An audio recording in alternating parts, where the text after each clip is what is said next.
Hello student, good evening to all of you. Students, आज की class में हम बात करेंगे न्यूरॉन सेल्स के बारे में, नर्वस सिस्टम के बारे में, ब्रेन के बारे में। ये सभी टॉपिक को क्लियर करेंगे। पूरा मिला करके हम अगर बात करें तो नर्वस सिस्टम जो है अपना तंत्रिका तंत्र, इस टॉपिक को हम क्लियर करेंगे। पिछली क्लासों में हमने जो है अपने ह्यूमन फिजियोलॉजी की क्लासों में एक सीक्वेंस से सिस्टम्स को पढ़ते आ रहे हैं। उसी में अपना एक है नर्वस सिस्टम, जो कि तंत्रिका तंत्र है। पूरे तंत्रिका तंत्र को पढ़ने के लिए हमारे लिए इम्पोर्टेंट होता है कि सबसे पहले हम ब्रेन के टॉपिक को क्लियर कर लें। जब हम ब्रेन को आसानी से समझ लेंगे, उसके बाद हम नर्वस सिस्टम पे बात करेंगे, नर्वस के बारे में बात करेंगे, तो हमें आसानी से सारे पॉइंट क्लियर हो जाएंगे। ठीक है, आप सभी जो है कंटिन्यू क्लास को अटेंड करिए और पॉइंट टू पॉइंट जो भी बताया जाए उसे आप लोग ध्यान से पढ़ते जाइएगा और समझते जाइएगा। किसी पॉइंट पे अगर कोई प्रॉब्लम हो तो आप कमेंट बॉक्स में लिख करके उसे पूछ सकते हैं। ठीक है, देखिएगा यहाँ पे सबसे पहले हम बात कर लेते हैं तंत्रिका तंत्र जो है अपना, इसे इंग्लिश में हम क्या कह रहे हैं? नर्वस सिस्टम कह रहे हैं ना। ये जो नर्वस सिस्टम है अपना, हमने बताया कि इसको पढ़ने से पहले हम पढ़ लेते हैं मस्तिष्क को। मस्तिष्क जो है अपना, ये दो हिस्सों में बटा हुआ होता है, दायां और बायां भाग। ठीक है, एक फिगर देखिएगा आप लोग जो है, ये अपना मस्तिष्क है। ये मस्तिष्क जो है दो भागों में बटा हुआ है, एक दायां भाग है और एक बायां भाग है। ठीक, जो दाहिना भाग है, ये मतलब कि मस्तिष्क का दाहिना भाग हमारे शरीर के बाएं अंग को कंट्रोल देता है, जबकि मस्तिष्क का जो बायां भाग है वो शरीर के दाहिने भाग को कंट्रोल करता है, जस्ट अपोजिट डायरेक्शन में। ठीक है, ये बात याद रखिएगा। ठीक, देखिए, दायां मस्तिष्क जो है बाएं अंग को कंट्रोल करता है, जबकि बायां मस्तिष्क दाहिने अंग को कंट्रोल करता है। ये बात समझ में आई आप लोग को? आगे देखिएगा, मस्तिष्क के अगर वजन की बात करें, एग्जाम में पूछा जाता है, तो वो है 1300 से 1400 ग्राम। पुरुषों की अपेक्षा महिलाओं के मस्तिष्क का जो वजन होता है वो पुरुषों की अपेक्षा कम होता है। ठीक है, आगे देखिएगा, हमने अभी आपको बताया कि पूरा जो अपना मस्तिष्क है उसे जो है अगर हम एक काट में देखते हैं तो दाहिने और बाएं में बटा हुआ है ना, ये दो भाग में डिवाइड था। लेकिन पूरा जो मस्तिष्क है वर्क के आधार पे, संरचना के आधार पर जो है ये मुख्य रूप से तीन भागों में बटा है।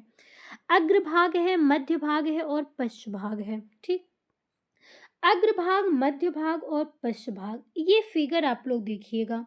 ये जो ऊपर से पूरा है, पूरी तरह से घिरा हुआ, ये ऊपरी भाग देखिएगा। ये जो ऊपरी भाग है ये है अपना अग्रभाग। ठीक, अग्रभाग है। इसके ये जो बीच का भाग है, यहाँ पे ये जो बीच का भाग है ये क्या है? मध्य भाग है।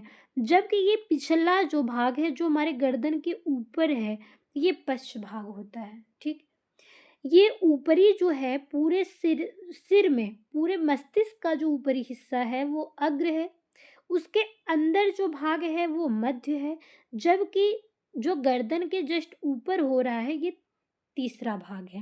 इस प्रकार से हमारा मस्तिष्क तीन भागों में बटा हुआ है। आई बात समझ में इतनी आपको? अब देखिएगा, मस्तिष्क की जो बाहरी परत होती है उसे मेनिंजाइट कहते हैं। जो बाहरी परत है अपना, ये मस्तिष्क है, ये मस्तिष्क का जो ये बाहरी भाग है, ये बाहरी भाग है, इस पे एक आवरण होता है जो क्या कहलाता है? मेनिंजाइट कहलाता है। इसके ऊपरी भाग को मेनिंजाइट कहा जाता है। और जब इसी मेनिंजाइट में समस्या उत्पन्न हो रही है, रोग उत्पन्न हो रहा है, तो उसे हम मेनिंजाइटिस कहते हैं। क्या कहते हैं? बाहरी आवरण को मेनिंजाइट कहते हैं, जबकि इसमें उत्पन्न होने वाले रोग को मेनिंजाइटिस कहा जाता है। ब्रेन के रोग को क्या कहा जा रहा है? मेनिंजाइटिस कहा जा रहा है। आगे देखिएगा, अपना जो मस्तिष्क है, मस्तिष्क के ऊपर से आवरण देने के लिए, प्रमुख रूप से जो है सुरक्षा देने के लिए कपाल होता है। कपाल में जो है 8 हड्डियाँ पाई जाती हैं, आपको ये बातें बताई गई है ना। मस्तिष्क में 8 हड्डियाँ, सॉरी, मस्तिष्क का ऊपरी आवरण जो है, कठोर भाग कपाल कहला रहा है, और ये कपाल जो है इसमें 8 हड्डियाँ पाई जा रही हैं। ये बात समझ में आई आप लोगों को? अब आगे देखिएगा, मस्तिष्क के ऊपर चारों तरफ से कपाल है, लेकिन मस्तिष्क के मेनिंजाइट पार्ट जो है, मस्तिष्क का मेनिंजाइट पार्ट, और इसके ऊपर है कपाल ना, मस्तिष्क के ऊपर है कपाल का आवरण लगा हुआ है, लेकिन मेनिंजाइट और कपाल के बीच में जो है क्या भरा हुआ है, तरल द्रव भरा हुआ है, तरल द्रव भरा हुआ है कपाल और मेनिंजाइट के बीच में। जो तरल द्रव भरा हुआ है उसे CSF कहते हैं। क्या कहते हैं? इस तरल द्रव को CSF कहते हैं। आई बात समझ में? तरल द्रव को CSF कहा जाता है, जिसका फुल नेम अगर हम देखें तो क्या होता है, सेरिब्रोस्पाइनल फ्लूइड, सेरिब्रोस्पाइनल फ्लूइड होता है। अब देखिएगा, अगर आपसे एग्जाम में पूछा जाए कि मस्तिष्क जो है इसमें विभाजन की क्रिया होती है या नहीं, तो आप बताएंगे मस्तिष्क में विभाजन की क्रिया नहीं होती है।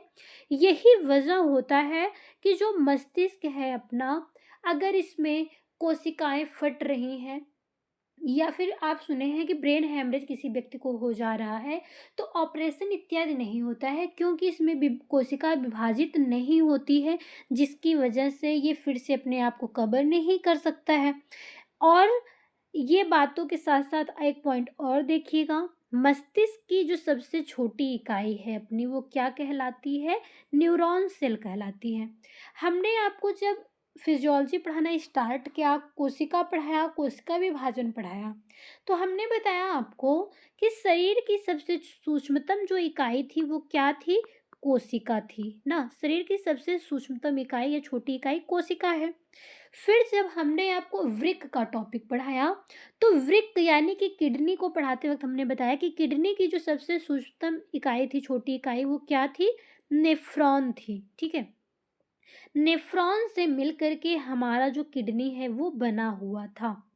आई बात समझ में? किडनी अपनी किससे बनी है, छोटे छोटे नेफ्रॉन से मिलकर के बनी हुई है। अब यहाँ पे जब आप ब्रेन पढ़ रहे हैं, तो यहाँ पे आपने देखा कि ब्रेन की सबसे छोटी इकाई क्या होती है, न्यूरॉन सेल होती है, जिससे मिल करके हमारा ब्रेन जो है वो बना होता है। ये बातें समझ में आई आप लोगों को?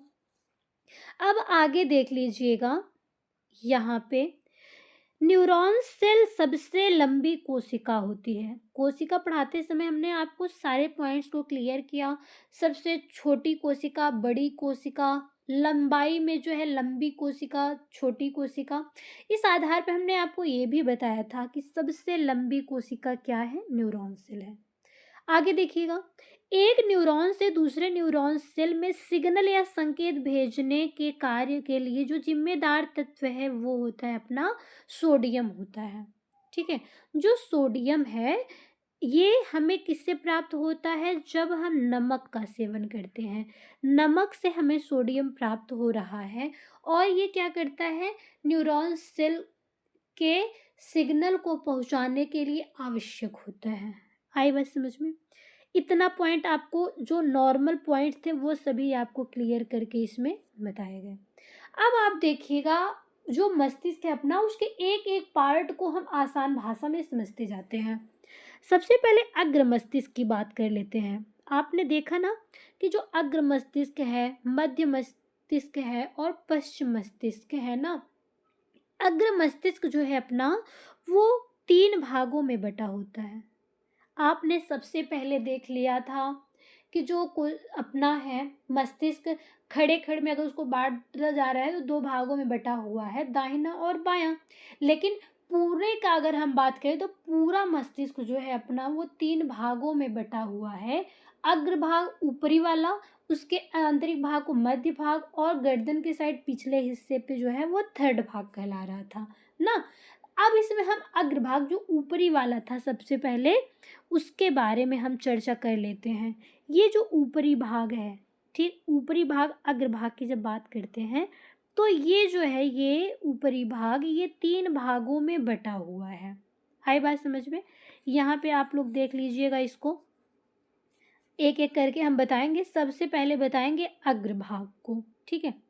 अग्रभाग में देखिएगा, जो अग्रभाग है ये 3 भागों में बटा हुआ है। Cerebrum, thalamus, hypothalamus. Cerebrum, thalamus और हाइपोथैलेमस, ठीक है? फिगर में देखिएगा, ये है अपना ब्लू वाला सेरेब्रम है। ग्रीन वाला जो है वो क्या है? ये है अपना थैलेमस। और फिर ये जो तीसरा भाग है, ये पीछे का पिंक वाला जो भाग है, ये क्या है? हाइपोथैलेमस है, ठीक? पूरे को हम क्या कह रहे हैं? अग्र मस्तिष्क। बीच का मध्य था, निचला वाला जो था वो अपना पश्च था। सबसे पहले हम अग्र मस्तिष्क को समझ रहे हैं, तो इस अग्र मस्तिष्क को क्या कहा जा रहा है कि ये 3 भागों में बटा है। पहला है सेरिब्रम, दूसरा है थैलेमस, तीसरा है क्या? हाइपोथैलेमस। पूरे मस्तिष्क का 66% भाग जो है, पूरे मस्तिष्क का 66% भाग ये बनाता है। ये अग्रभाग जो है ये पूरे मस्तिष्क का 66% भाग बनाता है, ठीक है? जबकि पूरे को भी हम अग्र कह रहे हैं, और ये जो अपना ये है क्या? सेरिब्रम। ये जो सेरिब्रम है ये मस्तिष्क का जो है 60% भाग बना रहा है। पूरे मस्तिष्क का 60% भाग सिर्फ और सिर्फ कौन बनाता है? सेरिब्रम बनाता है। ये अग्रभाग, ये आगे वाला जो भाग है, ये 60% भाग बनाता है, ठीक है? पूरे मस्तिष्क का 66% भाग ये अग्रभाग में है, लेकिन ये जो फर्स्ट वाला है अग्रभाग, ये आगे का जो है जिसे हम सेरिब्रम कह रहे हैं, ये 60% है, ठीक? आगे देखिएगा, जो सेरिब्रम है अपना, ये ब्लू वाला कलर है, ये ब्लू कलर, ये जो सेरिब्रम है ये क्या कर रहा है, ये बात देखिएगा। जब भी आप कोई डिसीजन लेते हैं, निर्णय लेते हैं, आप जो है कोई बात याद रखते हैं, स्मृतियाँ जो हैं आपकी मेमोरी है, आपका आईक्यू लेवल है, आप कोई चीज़ प्राप्त करने की इच्छा या जिज्ञासा रखते हैं, सोचने समझने की जो शक्ति है, यहाँ पे ये मिस्टेक है, यहाँ सोने नहीं है, यहाँ पे क्या है? यहाँ पे सोचने की शक्ति है। सोचने की शक्ति लिख लीजिएगा यहाँ पे, सोचने की शक्ति। ये सब जो कार्य है वो कौन करता है? सेरेब्रम करता है, ठीक? जो अभी हमने आपको इस फिगर में दिखाया था, जो अगला हिस्सा था, ये जो 60% बना रहा है ना, ये ब्लू वाला कलर, यही क्या करता है? अपना निर्णय लेने का कार्य, स्मृति का कार्य, आईक्यू लेवल, जिज्ञासा, सोचने समझने की जो क्षमता है, शक्ति है, ये ब्लू वाला पार्ट करता है, ठीक? लेकिन यहीं पे जब हम ये मध्य ग्रीन वाले पार्ट की बात करते हैं, ये क्या करता है? थैलेमस कि बाहरी वातावरण का ज्ञान कराता है। बाहर से, वायुमंडल से, अपने वातावरण से जो चीज़ें मुझे दिख रही हैं ना, जो मुझे महसूस हो रही हैं, चाहे वो ठंडा लग रहा हो, गर्म लग रहा हो, आपको अगर चोट लगी तो इस बात का ज्ञान करा रहा है, आपको कोई शाबाशी दे रहा है या चोट पहुंचा रहा है, दोनों में क्या डिफरेंस है, वो बातें जो ज्ञात करा रहा है, ये ग्रीन वाला जो पार्ट है, ये भाग, ये क्या कहलाता है? थैलेमस कहलाता है ना। ये ग्रीन वाला भाग थैलेमस है। तो ये ठंडा, गर्म और चोट वाली बात को बताता है, ठीक? अब ये जो पिंक वाला भाग है, ये थैलेमस, ये हाइपोथैलेमस, ठीक? मध्य का थैलेमस था ये, और पिछला हाइपोथैलेमस है। ये क्या कार्य करता है कि जब भी आप पर कोई ताप पड़ रहा है, आंतरिक भाग, थैलेमस बाह्य भाग के लिए है, जबकि जो हाइपोथैलेमस है, ये हाइपोथैलेमस क्या करता है? आंतरिक भाग के लिए होता है, और जो थैलेमस है ये बाहरी भाग के लिए होता है। ग्रीन वाला बाहरी भाग के लिए, जबकि ये पिंक वाला जो है ये आंतरिक भाग के लिए जिम्मेदार होता है। आई बात समझ में आप लोगों को? बाहर से जब ठंड, गर्म, चोट, शाबाशी, ये सारी चीज़ें होती हैं, तो ये थैलेमस ज्ञान कराता है। जबकि ये जो अब पिंक वाला हाइपोथैलेमस है, ये क्या कराता है कि अंदर से आपको ताप, दाब, दर्द, प्रेम, घृणा, भूख, प्यास, ये सब का जो भी ज्ञान आंतरिक भाग का करवा रहा है, वो कौन करवा रहा है? हाइपोथैलेमस। आपको ये बात समझ में आई होगी कि मस्तिष्क का जो अग्रभाग है, जो 3 हिस्सों में बटा हुआ है, ये हमें ज्ञान कराने का कार्य कर रहा है ना? आई बात समझ में?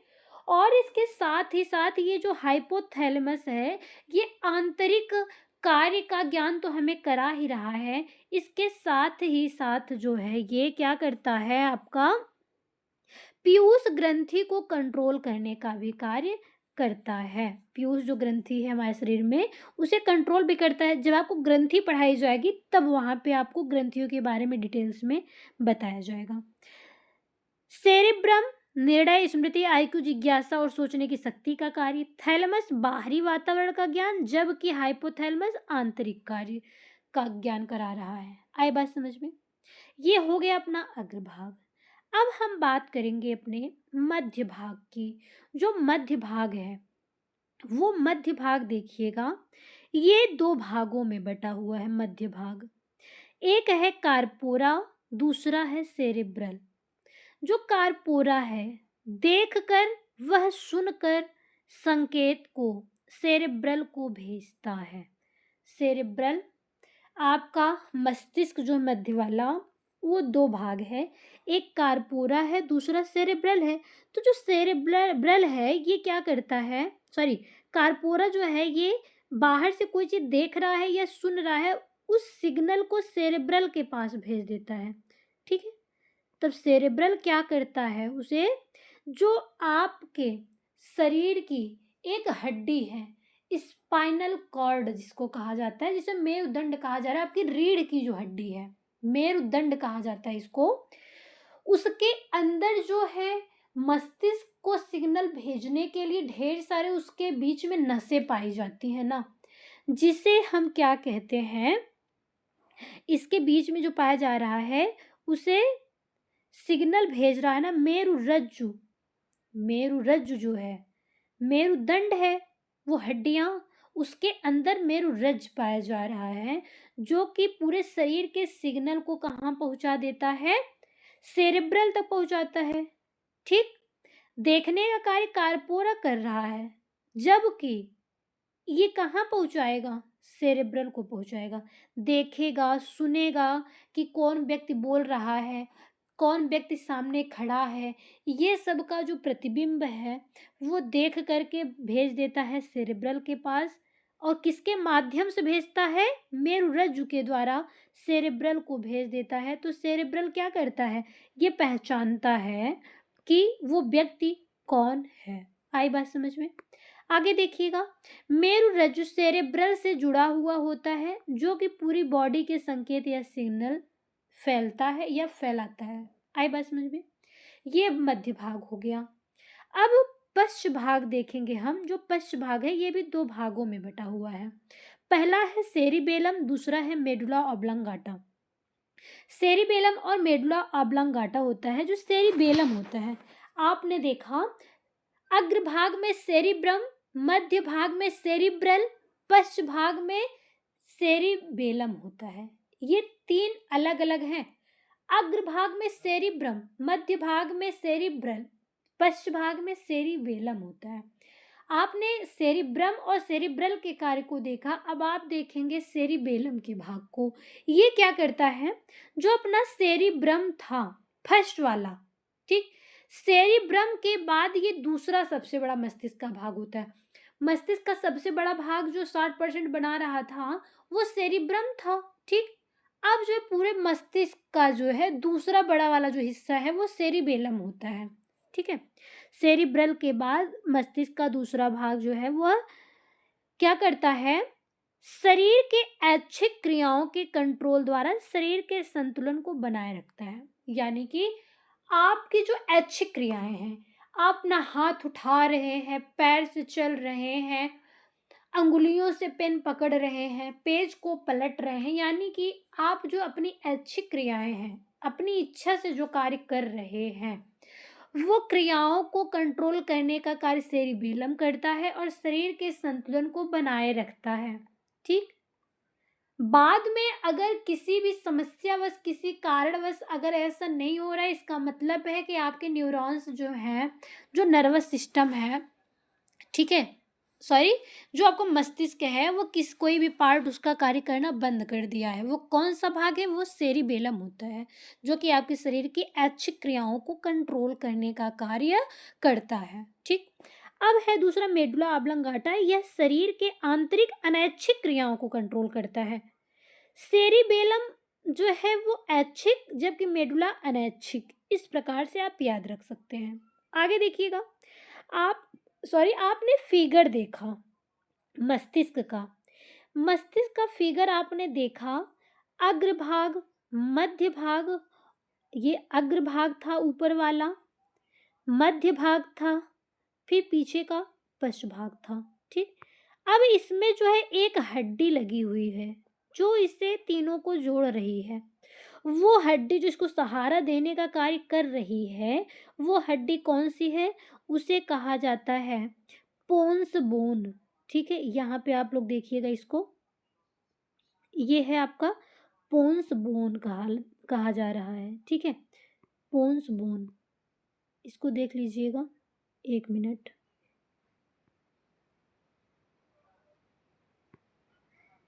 यहाँ पे देखिए,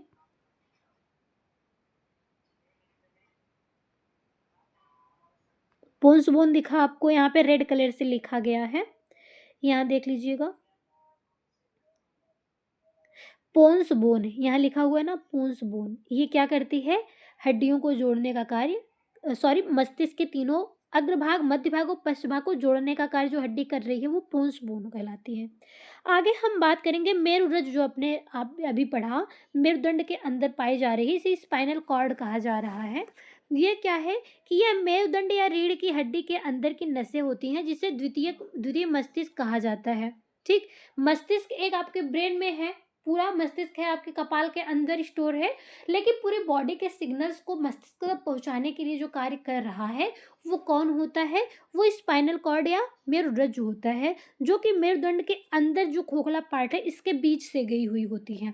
ये सेरिब्रल को सिग्नल देता है, जैसे कि कोई व्यक्ति यदि चौंक जाता है, ठीक, अगर आप बैठे हैं, अचानक से कोई भयानक सी कोई आवाज़ सुने हैं, कोई भी कार्य चौंक गए अचानक से, नींद आ रही, जम्हाई ले रहे हैं, छींक आ गई है, पलक झपका रहे हैं, या फिर कोई रिफ्लेक्शन एक्शन की क्रिया, जैसे प्रतिवर्ती क्रिया कोई भी कर रहे हैं, तो ऐसी क्रियाओं का जो सिग्नल है, वो मेरुरज्जु के द्वारा जो है आपके सेरिब्रल तक पहुंचा दिया जाता है। ठीक। आगे देखिएगा, ये पूरा मस्तिष्क के 3 पार्ट को हमने पढ़ लिया, तीनों को जोड़ने में जो हड्डी थी वो भी पढ़ लिया। अग्रभाग, मध्य भाग, पश्च भाग। अग्रभाग 3 भागों में बटा था, सेरिब्रम, थैलेमस, हाइपोथैलेमस। मध्य भाग कार्पोरा सेरिब्रल में, जबकि पश्च भाग सेरिबेलम और मेडुला ऑब्लंगाटा में। ये बातें आपको अच्छे से समझ में आ गई। मेरुरज्जु भी आपने देख लिया। अब देखिएगा नर्वस सिस्टम, जो तंत्रिका तंत्र है। ठीक। तंत्रिका तंत्र जो है, ये क्या है? इसके 3 प्रकार बताए गए हैं। 3 प्रकार के नर्वस सिस्टम अपने होते हैं। पहला है अपना central nervous system, peripheral nervous system, और फिर तीसरा है ऑटोनॉमस नर्वस सिस्टम। ठीक। जो सेंट्रल नर्वस सिस्टम है, इसे हम केंद्रीय तंत्रिका तंत्र कहते हैं। पेरिफेरल नर्वस सिस्टम को परिधीय तंत्रिका तंत्र कहते हैं, जबकि ऑटोनॉमस को हम स्वायत्त तंत्रिका तंत्र कहते हैं। ठीक है, स्वायत्त तंत्रिका तंत्र कहते हैं। ठीक, आई बात समझ में? अब देखिएगा, यह तंत्रिका तंत्र जो सेंट्रल नर्वस सिस्टम है, ये क्या करता है कि यह तंत्रिका तंत्र का कितना भाग बना हुआ होता है?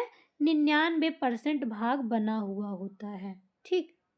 मस्तिष्क का 99%, सॉरी, मस्तिष्क का नहीं, यहाँ पे देखिएगा आप लोग, नर्वस सिस्टम जो है 3 भाग है, 3 प्रकार है, central nervous system, peripheral nervous system और ऑटोनॉमस नर्वस सिस्टम। जो ये है सेंट्रल वाला, ये क्या करता है? ये तंत्रिका तंत्र का 99% भाग बनाता है। ठीक, जो कि मेरुरज्जु और मस्तिष्क का बना हुआ होता है। ब्रेन और मेरुरज्जु, पूरा आपका ब्रेन और मेरुरज्जु जो गया हुआ है, वही कार्य कौन कर रहा है? केंद्रीय तंत्रिका तंत्र वही कहला रहा है। जबकि वहीं पे पेरिफेरल जो होता है वो मस्तिष्क, इसमें मस्तिष्क जो है, यहाँ पे देखिए आप लोग, 1 मिनट।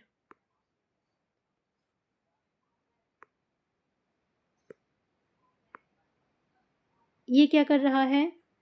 1 मिनट, ये पेन नहीं चल रही यहाँ बीच में।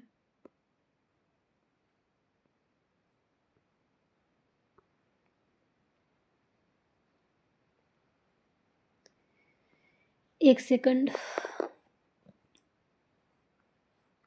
ऐसे ही देखिएगा आप लोग जो है,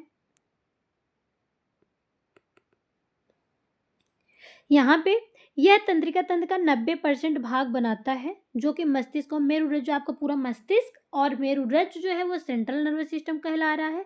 जबकि पेरिफेरल नर्वस सिस्टम क्या है कि इसमें मस्तिष्क की जो 12 जोड़ी नसें, मस्तिष्क में आपकी 12 जोड़ी नसें पाई जाती हैं, और इसके साथ ही साथ जो मेरुरज्जु है उसके जो है 31 जोड़े, मेरुरज्जु में 31 जोड़े नसें होती हैं, जो कि आपकी पीठ के पिछले हिस्से में पूरे पार्ट में जो ऐसे तरह से बिछा हुआ है, वो 31 जोड़े नसें हैं। ब्रेन में 12 जोड़ी नसें हैं। ये दोनों जो है पूरे तंत्रिका तंत्र का 1% भाग बनाती हैं। ठीक? पूरा ब्रेन और मेरुरज्जु 99% भाग बना रहा है, जबकि इन दोनों की जो नसें हैं वो 1% भाग बना रही है। वही परिधीय तंत्रिका तंत्र कहला रही है, जो कि किनारे से पूरे सूचनाओं को एकत्र करके मस्तिष्क तक पहुंचाती है। ठीक? तीसरा है आपका जो है ऑटोनॉमस नर्वस सिस्टम। ऑटोनॉमस जो नर्वस सिस्टम है, ये स्वायत्त तंत्रिका तंत्र क्या करता है कि ये भी जो इसमें दो चीज़ें होती हैं, एक अनुकंपीय होता है, दूसरा परानुकंपीय होता है। जो अनुकंपीय है, ये जब कोई व्यक्ति भयवश कोई कार्य करता है, अचानक से डर जा रहा है, भयवश अगर कोई कार्य कर रहा है तो वो अनुकंपीय है। जबकि अगर वो डरने के बाद फिर से सामान्य अवस्था में आ जाता है तो वो परानुकंपीय कहलाता है। आई बात समझ में?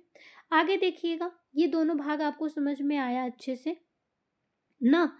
अब देखिएगा यहाँ पे अनुकंपीय और परानुकंपीय आपको अच्छे से समझ में आ गया। लास्ट हेडिंग हम देख लेंगे नर्वस सिस्टम के बारे में। आपने देखा तो नर्वस के बारे में आप देख लीजिएगा। जो नर्वस है आपकी, इसमें 3 है, आपकी जो नसें हैं, तंत्रिकाएं हैं, वो 3 हैं। एक मोटर है, दूसरा सेंसोरी है, तीसरा मिक्स्ड नर्वस है। जो मोटर नर्वस है ये आदेश देने का कार्य करता है। ठीक? ये आदेश देने का कार्य कर रहा है। और जबकि जो सेंसोरी नर्वस है ये सूचना देने का कार्य करता है। आई बात समझ में? सूचना देने का कार्य सेंसोरी करता है, जबकि आदेश देने का कार्य मोटर करता है। अब आप सोचेंगे कि दोनों में डिफरेंट क्या है? ठीक? मोटर नर्वस और सेंसोरी नर्वस में डिफरेंस क्या है? देखिए, जब कोई बड़े पद पे कोई व्यक्ति होता है, वो आदेश देता है, ऑर्डर देता है। जबकि आप उस बड़े व्यक्ति तक अगर कोई बात दे रहे हैं, कोई बात कह रहे हैं, तो आप सूचना पहुंचाते हैं। ठीक है? जैसे समझिएगा कि आप जो है कोई भी चीज की सूचना जो है अपने क्लास में पहुंचाते हैं। ठीक? स्टूडेंट्स के बीच में क्या बातें हो रही हैं, क्या समस्याएं हैं, अगर वो बातें आप ऊपर ऑफिस में प्रिंसिपल तक पहुंचा रहे हैं तो वो आप सूचना दे रहे हैं। जबकि ऊपर से मैनेजमेंट के द्वारा, प्रिंसिपल्स के द्वारा अगर आपको कोई बातें कही जा रही हैं तो वो ऑर्डर यानी कि वो आदेश होता है। ठीक? तो जो मोटर नर्वस है ये आदेश देने का कार्य करता है, जबकि सेंसोरी नर्वस जो है वो सूचना देने का कार्य करता है। आदेश देने कार्य कौन करता है? ब्रेन करता है। आपका ब्रेन जो है बॉडी को जो भी सिग्नल दे रहा है, कार्य करवा रहा है, वो मोटर नर्वस कहला रहा है। जबकि सूचना दे रहा है तो बॉडी से पूरे ब्रेन तक पहुंचा रहा है ना, पूरे बॉडी से ब्रेन को सिग्नल पहुंचा रहा है कि ये चीज़ें इस प्रकार से हो रही हैं, तो वो सूचना है। जबकि ब्रेन जब उसे कंट्रोल करके कार्य करने के लिए कह रहा है तो वो मोटर नर्वस हो गया, आदेश का कार्य हो गया। ठीक? अब तीसरा है मिक्स्ड नर्वस, मिश्रित तंत्रिका। ये क्या है कि जब ये मोटर नर्वस और सेंसरी नर्वस कार्य करना बंद कर देते हैं, आदेश और सूचना दोनों का जो कार्य है वो बाधित हो जाता है, उस समय पे ये क्या करता है, मिश्रित तंत्रिका जो है ये सक्रिय हो जाती है। आई बात समझ में?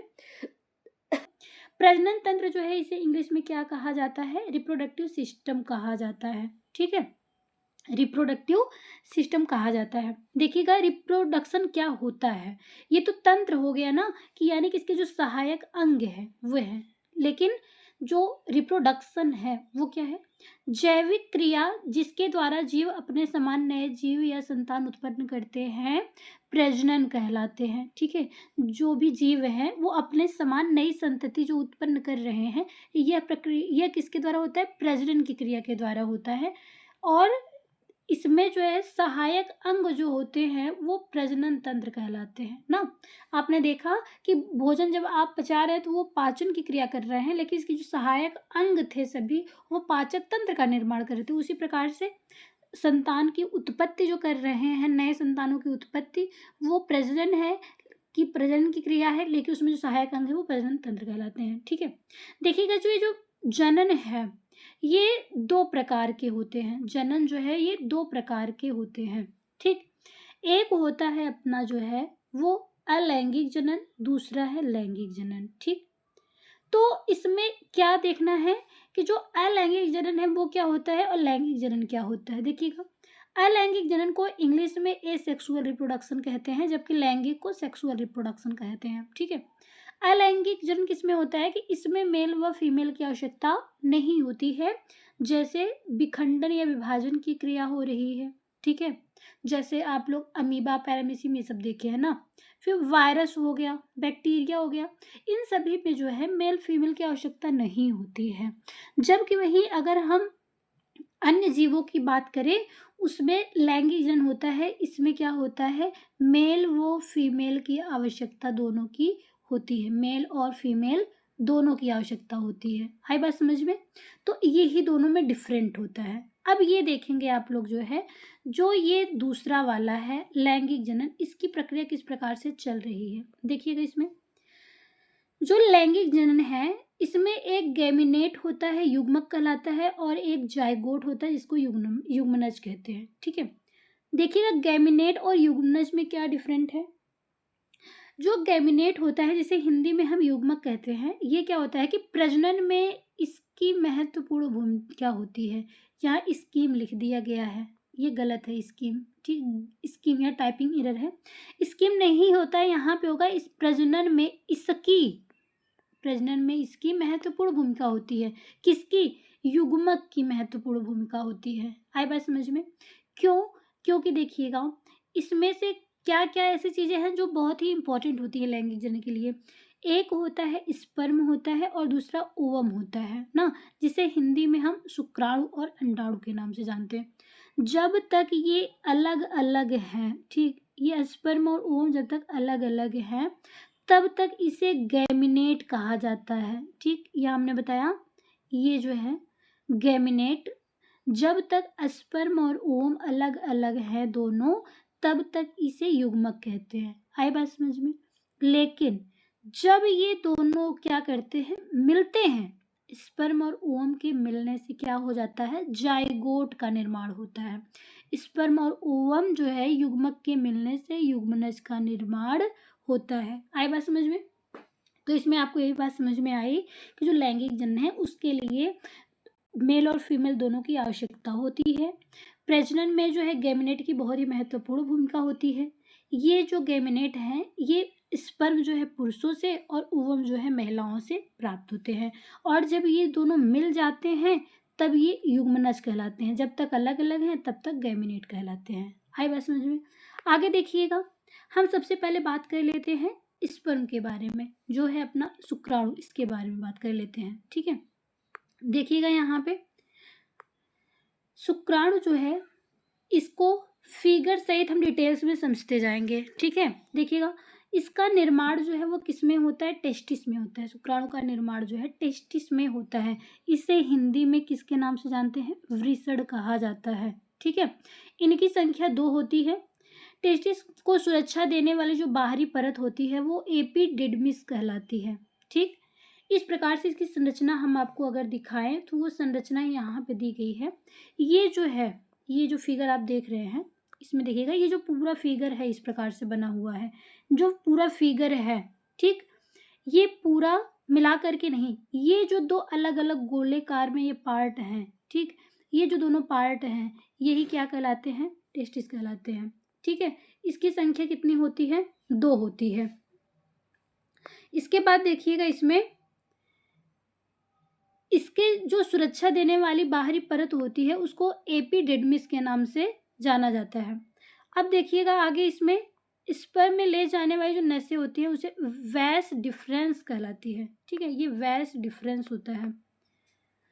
वैस डिफरेंस में अगर इस नसों को काट दी जाती है तो उसे वैसेक्टोमी कहा जाता है। ठीक, जब हम इस नसों को काट देते हैं तो उसे वैसेक्टोमी के नाम से जाना जाता है। आगे देखिएगा, जो प्रोस्टेट ग्रंथि होती है, ठीक, इसी में एक ग्रंथि पाई जाती है। जब आपको ग्रंथि पढ़ाया जाएगा तो उसमें डिटेल्स में आपको ग्रंथियां पढ़ाई जाएंगी, लेकिन यहाँ पे आपको इस पर में अच्छे से देख लीजिएगा कि इसके लिए जो सहायक ग्रंथि है वो उसका कार्य क्या है, इसमें जो क्रियाएं हो रही हैं इस ग्रंथ के कारण हो रही हैं, इसी वजह से जो है इसको यहाँ पढ़ाया गया है।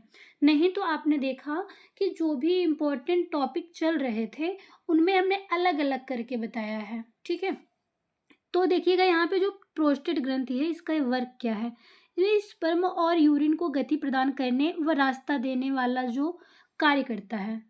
ठीक है, रास्ता देने वाला जो कार्य करता है, बल देता है, वो क्या होता है, प्रोस्टेट ग्रंथि होती है। आगे देखिएगा, इसी में हार्मोन्स का स्राव होता है। टेस्टोस्टेरोन हार्मोन्स होता है जो टेस्टिस में निर्माण होता है, जो कि उत्तेजना प्रदान करने का कार्य करता है। आए बात समझ में। अगला देखिएगा, अगला पॉइंट है, स्पर्म में पुच्छ भाग में पाए जाने वाली जो ऊर्जा होती है उसे फ्रक्टोज कहा जाता है। ठीक, यहाँ सबसे पहले इसकी आप संरचना देख लीजिएगा। ठीक है, ये है स्पर्म की संरचना, ये संरचना है, ये इसका हेड है और ये पार्ट जो है इसका ये टेल है। ठीक है, जो हेड पार्ट है इसी से जो है निषेचन की क्रिया होती है और इसके जो पुच्छ भाग है इसमें क्या पाया जाता है, फ्रक्टोज पाया जाता है। क्या, फ्रक्टोज पाया जाता है। इसी फ्रक्टोज के वजह से जो है ये जो फ्रक्टोज पाया जा रहा है, इसी फ्रक्टोज की वजह से ही इसमें गति होती है। ठीक है, फ्रक्टोज की वजह से ही इसमें गति पाई जाती है, जिसकी वजह से जो है ये शरीर से बाहर निकल जाते हैं। ठीक है, इसमें गति प्रदान करता है कौन, फ्रक्टोज। ये बातें आपको समझ में आई। आगे देखिएगा, 7 से 8 ml जो स्पर्म होता है उसमें 20 लाख की संख्या में स्पर्म होते हैं, जिनमें से 10 लाख पुच्छ विहीन होते हैं तथा 10 लाख पुच्छ युक्त होते हैं। ठीक, इस बात को ध्यान समझिएगा। 7 से 8 ml में आपसे एग्जाम में ये पूछा गया कि कितनी संख्या में होते हैं, तो 20 लाख की संख्या में होते हैं, जिसमें से पुच्छ जो विहीन है यानी कि पुच्छ नहीं है, उसमें वो गति नहीं कर सकते, उनकी संख्या 10 लाख है, जबकि 10 लाख जो है वो पुच्छ युक्त होते हैं। 10 लाख पुच्छ युक्त स्पर्म में से सिर्फ एक ही फर्टिलाइजेशन के लिए जो है वो सक्रिय होता है। आई बात समझ में, ये बात समझ में आई। अगला देखिएगा, ओवम है, इसे अंडाणु कहा जा रहा है। इसमें क्या है, पॉइंट टू पॉइंट इसको देखते जाइएगा और समझते जाइएगा। ये है अंडाणु का जो निर्माण है वो ओवरी यानी कि अंडाशय में होता है। आप फिगर देखिएगा यहाँ पे, ये है, ये ओवरी है, ये इस ओवरी में जो है अंडाशय में ही इसी ये जो ओवरी है इसी में जो है अंडे का निर्माण होता है और जो है ये यहाँ से जो है फैलोपियन ट्यूब में आता है, ये इसका फैलोपियन ट्यूब है, यहाँ पे आता है और फिर स्पर्म जो है जब इधर से आता है तो वो जो है मिलता कहाँ पे है, इसी फैलोपियन ट्यूब में ही मिलते हैं। ठीक, फैलोपियन ट्यूब में ही जाइगोट का निर्माण होता है। ठीक है, जब जाइगोट का निर्माण फैलोपियन ट्यूब में होता है तो यहाँ से जाइगोट बन करके वो कहाँ आ जाता है, यूट्रस पार्ट में आ जाता है और यहीं यूट्रस में ही जो है जाइगोट से एम्ब्रियो और शिशु का निर्माण यहीं पे होता है। आई बात समझ में, ये बात समझ में आई कि ओवरी में जो है ये ओवम का निर्माण होता है और ये जो है यहाँ से फैलोपियन ट्यूब तक ही आता है। इसमें जो है पुच्छ नहीं होते हैं, इस ये देखिएगा, ये ओवम है, ये ओवम है। ठीक, इसमें जो है जो शुक्राणु आते हैं वो इसके अंदर जो है इंजेक्ट कर जाते हैं। हमने बताया कि संख्या में वो तो अधिक होते हैं, लेकिन उसमें से फर्टिलाइजेशन के लिए सिर्फ एक ही एक्टिव होता है। ठीक है, तो ये हो गया ओवरी, ये फेलोपियन ट्यूब, और ये है अपना यूट्रस। ठीक है, अब इसमें पॉइंट टू पॉइंट आप ये समझना है आपको। देखिएगा कि इनकी संख्या 2 होती है। हमने यही चीज़ें आपको दिखाई ना, जिस प्रकार से आपने देखा था कि ये जब ये टेस्टिस था, इसकी भी संख्या ये 2 थी। ठीक, टेस्टिस की संख्या 2 थी। उसी प्रकार से ओवरी की भी संख्या 2, एक इस साइड में है, एक इस साइड में। लेकिन इनमें से जो है एक साथ में एक ही एक्टिव होता है। अगर ये वाला पहली बार में फर्स्ट मंथ में अगर ये एक्टिव है, तो सेकंड मंथ में ये वाला एक्टिव होगा और ये वाला जो है ये बंद रहेगा। ठीक है, ये निष्क्रिय रहेगा। आई बात समझ में? अब आगे देखिएगा, इसमें से सक्रिय होता है और निष्क्रिय होता है। एक सक्रिय और दूसरा निष्क्रिय होता है। जो ओवम होता है, इसमें फ्रक्टोज अनुपस्थित होने के कारण यह गतिविहीन होता है। ठीक है, जो ओवरी है, ओवरी में ओवम ले जाने वाली जो नसें होती हैं उसे फैलोपियन ट्यूब कहा जाता है। यही हमने फिगर में आपको दिखाया। फैलोपियन ट्यूब को काटना ट्यूबेक्टोमी कहलाता है। ठीक है, आपको ये फिगर देख के समझ में आएगा। यहाँ पे ये जो फैलोपियन ट्यूब है, जब इसकी नसों को यहाँ से काट दिया जाता है, जिससे कि जो है ये ओवरी से जो है ओवम फैलोपियन ट्यूब में ना पहुँच पाए ना, तो यहाँ से जब इस नसों को हम काट देते हैं तो ये क्या कहलाती है, यह प्रक्रिया जो है, देखिएगा, यह प्रक्रिया क्या कहला रही है, ट्यूबेक्टोमी कहला रही है। जबकि वहीं पे जब हम टेस्टिस की बात कर रहे थे ना, जब इसकी नसें यहाँ से हम कट कर दे रहे थे, तब ये क्या कहला रही थी, वैसेक्टोमी कहला रही थी ना, वैसेक्टोमी कहला रही थी। आई बात समझे? जबकि यह महिलाओं में जब हम जो फैलोपियन ट्यूब है जब उसको काट देते हैं तो वो प्रक्रिया क्या कहलाती है, ट्यूबेक्टोमी कहलाती है। ठीक, अगला पॉइंट है, जो फर्टिलाइजेशन है, निषेचन की क्रिया फैलोपियन ट्यूब में ही होती है। ये भी बात हमने आपको अभी बताया फिगर में। आगे देखिएगा, स्पर्म और ओवम मिलने के जाइगोट का निर्माण होता है, जो कि फैलोपियन ट्यूब में ही होता है। जाइगोट जो युग्मनज है, जाइगोट की हिंदी क्या है, युग्मनज।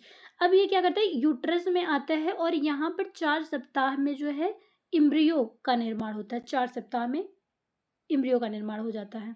आगे देखिएगा, ओवम जो है युग्मक का जीवन काल 4 सप्ताह तक का होता है। ठीक है, 4 सप्ताह का होता है, दिन में अगर कहे तो 28 दिन। ठीक है, आगे देखिएगा, 4 सप्ताह में निषेचन की क्रिया न होने पर मेच्योर होकर जो अंडाणु है वो फूट जाते हैं और नष्ट हो जाते हैं, जो कि मासिक धर्म या मैचुरेशन साइकिल की क्रिया के पश्चात शरीर से बाहर निकल जाते हैं। आई बात समझ में? यही बातें आपको इसमें ये समझ में आई कि जो भी अंडाणु जो हैं, जो भी ओवम बन रहे हैं, इसका कितना टाइमिंग दिया गया है, वो है 28 दिन है ना, 28 डे है, 28 दिन है, 28 दिन है। 28 दिन में अगर इस ओवम में जो है, जो स्पर्म में अगर वो जो है इंजेक्ट नहीं होता है, नहीं क्रिया होती है, तो ये मेच्योर होकर के जो है डिस्ट्रॉय हो जाते हैं। ये जो ओवम है ये डिस्ट्रॉय हो जाते हैं। उसके बाद जो है इसे शरीर से जो है बाहर निकालने के लिए जो है मेचुरेशन साइकिल के थ्रू जो है ये 28 से 30 दिन के अंदर जो है ये बाहर निकल जाते हैं। अगर ये ना निकले तो शरीर के अंदर जो है सड़न पैदा होने लगती है। आई बात समझ में? इतना समझ में आया आप लोगों को? अब अगला देखिएगा पॉइंट जो है, यहाँ तक हमने समझा दिया आपको। आगे देखिएगा, ओवम से जो है ओवरी में, ठीक है, ओवम का जो निर्माण है वो कहाँ पे होता है, ओवरी में होता है, यानी कि कहाँ, अंडाशय में होता है। ठीक, अंडाशय में। जबकि जो जाइगोट है वो उसका निर्माण कहाँ हो रहा था, फैलोपियन ट्यूब में हो रहा था। ठीक है, इम्ब्रियो का निर्माण यूट्रस में हो रहा था। ये फिगर आप लोग याद रखिए, ये वर्ड जो है, ओवम का निर्माण ओवरी में, जाइगोट का निर्माण फैलोपियन ट्यूब में, एम्ब्रियो का निर्माण यूट्रस में।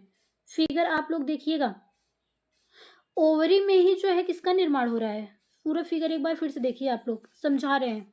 ठीक है, यहाँ देखिएगा, ओवरी जो है एक साथ में एक ही एक्टिव होगा। ठीक, एक साथ में एक ही एक्टिव होगा। ओवरी में ही जो है ओवम का निर्माण होगा। ठीक, ओवम का निर्माण होगा। ये जाकर के फैलोपियन ट्यूब में जब जाता है, यहाँ पे किसका निर्माण हो जाता है, फैलोपियन ट्यूब में जाइगोट का निर्माण होता है, ठीक, यहाँ पे।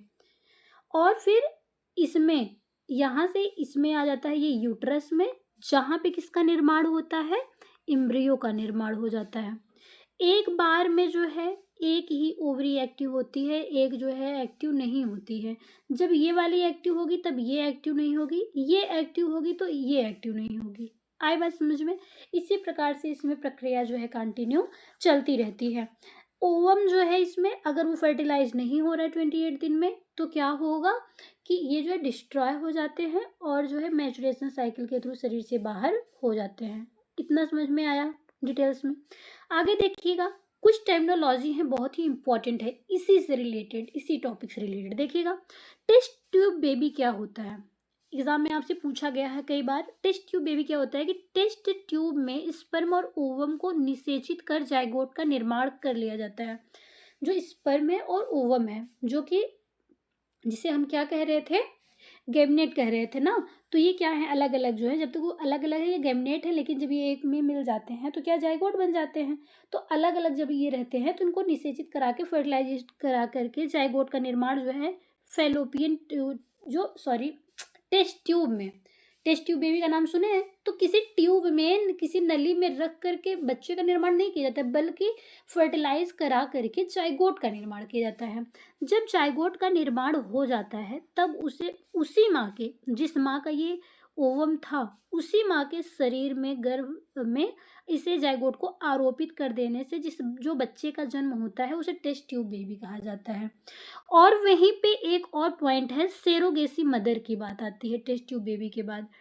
टेस्ट ट्यूब में जाइगोट का निर्माण कर जिस माँ का ओवम है उस माँ के नहीं बल्कि किसी अन्य माँ के गर्भ में जब आरोपित कर दिया जाता है, तो इस तरह से जन्मे बच्चे को सेरोगेसु चाइल्ड और माँ को सेरोगेसी मदर कहा जाता है।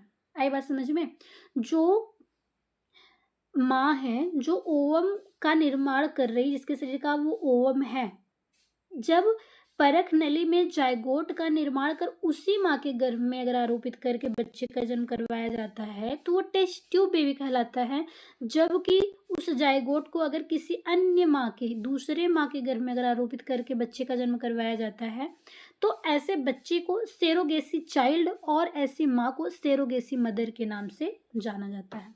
ठीक, अब आगे देखिएगा, शिशु को गर्भ में सुरक्षा देने वाले जो हार्मोन्स होते हैं, ठीक है, अभी आगे जब आपको ग्लैंड का टॉपिक पढ़ाया जाएगा तो उसमें आपको बताया जाएगा कि ग्लैंड में जो है एंजाइम और हार्मोन्स जो रिलीज होते हैं वो उसको डिटेल्स में आपको पढ़ाया जाएगा। यहाँ पे आपके लिए बस इतना इम्पोर्टेंट है इस टॉपिक के पॉइंट ऑफ व्यू से कि इसमें क्या चीज़ें किसको प्रोटेक्ट कर रही हैं। देखिएगा, जो शिशु है, शिशु को गर्भ में सुरक्षा देने वाली जो हार्मोन्स होती हैं वो प्रोजेस्टेरॉन है। ठीक, अगला है सामान्य प्रसव में मदद करने वाला जो हार्मोन्स है उसे रिलैक्सिन हार्मोन कहा जाता है। अंडाणु में सहायता देने वाले जो हार्मोन्स है वो एस्ट्रोजन हार्मोन्स होते हैं। ये तीनों हार्मोन्स जो है बहुत ही इंपॉर्टेंट होते हैं, इसलिए इसको अच्छे से याद रखिएगा। ठीक है, ये तीनों ही। ठीक, आगे देखिएगा, जब क्या होता है, प्रेगनेंसी टाइम होता है तो गर्भकालीन अवस्था में कुछ विषाक्तताएं पाई जाती हैं। ठीक है, जिसमें से 2 पॉइंट है प्रमुख रूप से, एक प्री एक्लेम्पसिया है और एक एक्लेम्पसिया है। ठीक, जो प्री एक्लेम्पसिया है कि एक्लेम्पसिया के पूर्व की अवस्था, यानी कि एक समस्या है एक्लेम्पसिया, जैसे आपने बाल्यावस्था है, आपने पढ़ा था चाइल्ड डेवलपमेंट में, तो बाल्यावस्था के पूर्व में बाल्यावस्था और बाद की अवस्था को उत्तर बाल्यावस्था, उसी प्रकार से इसमें गर्भकालीन विषाक्तता जो है, समस्या जो है, इसमें एक्लेम्पसिया और प्री एक्लेम्पसिया दोनों बताया गया है ना।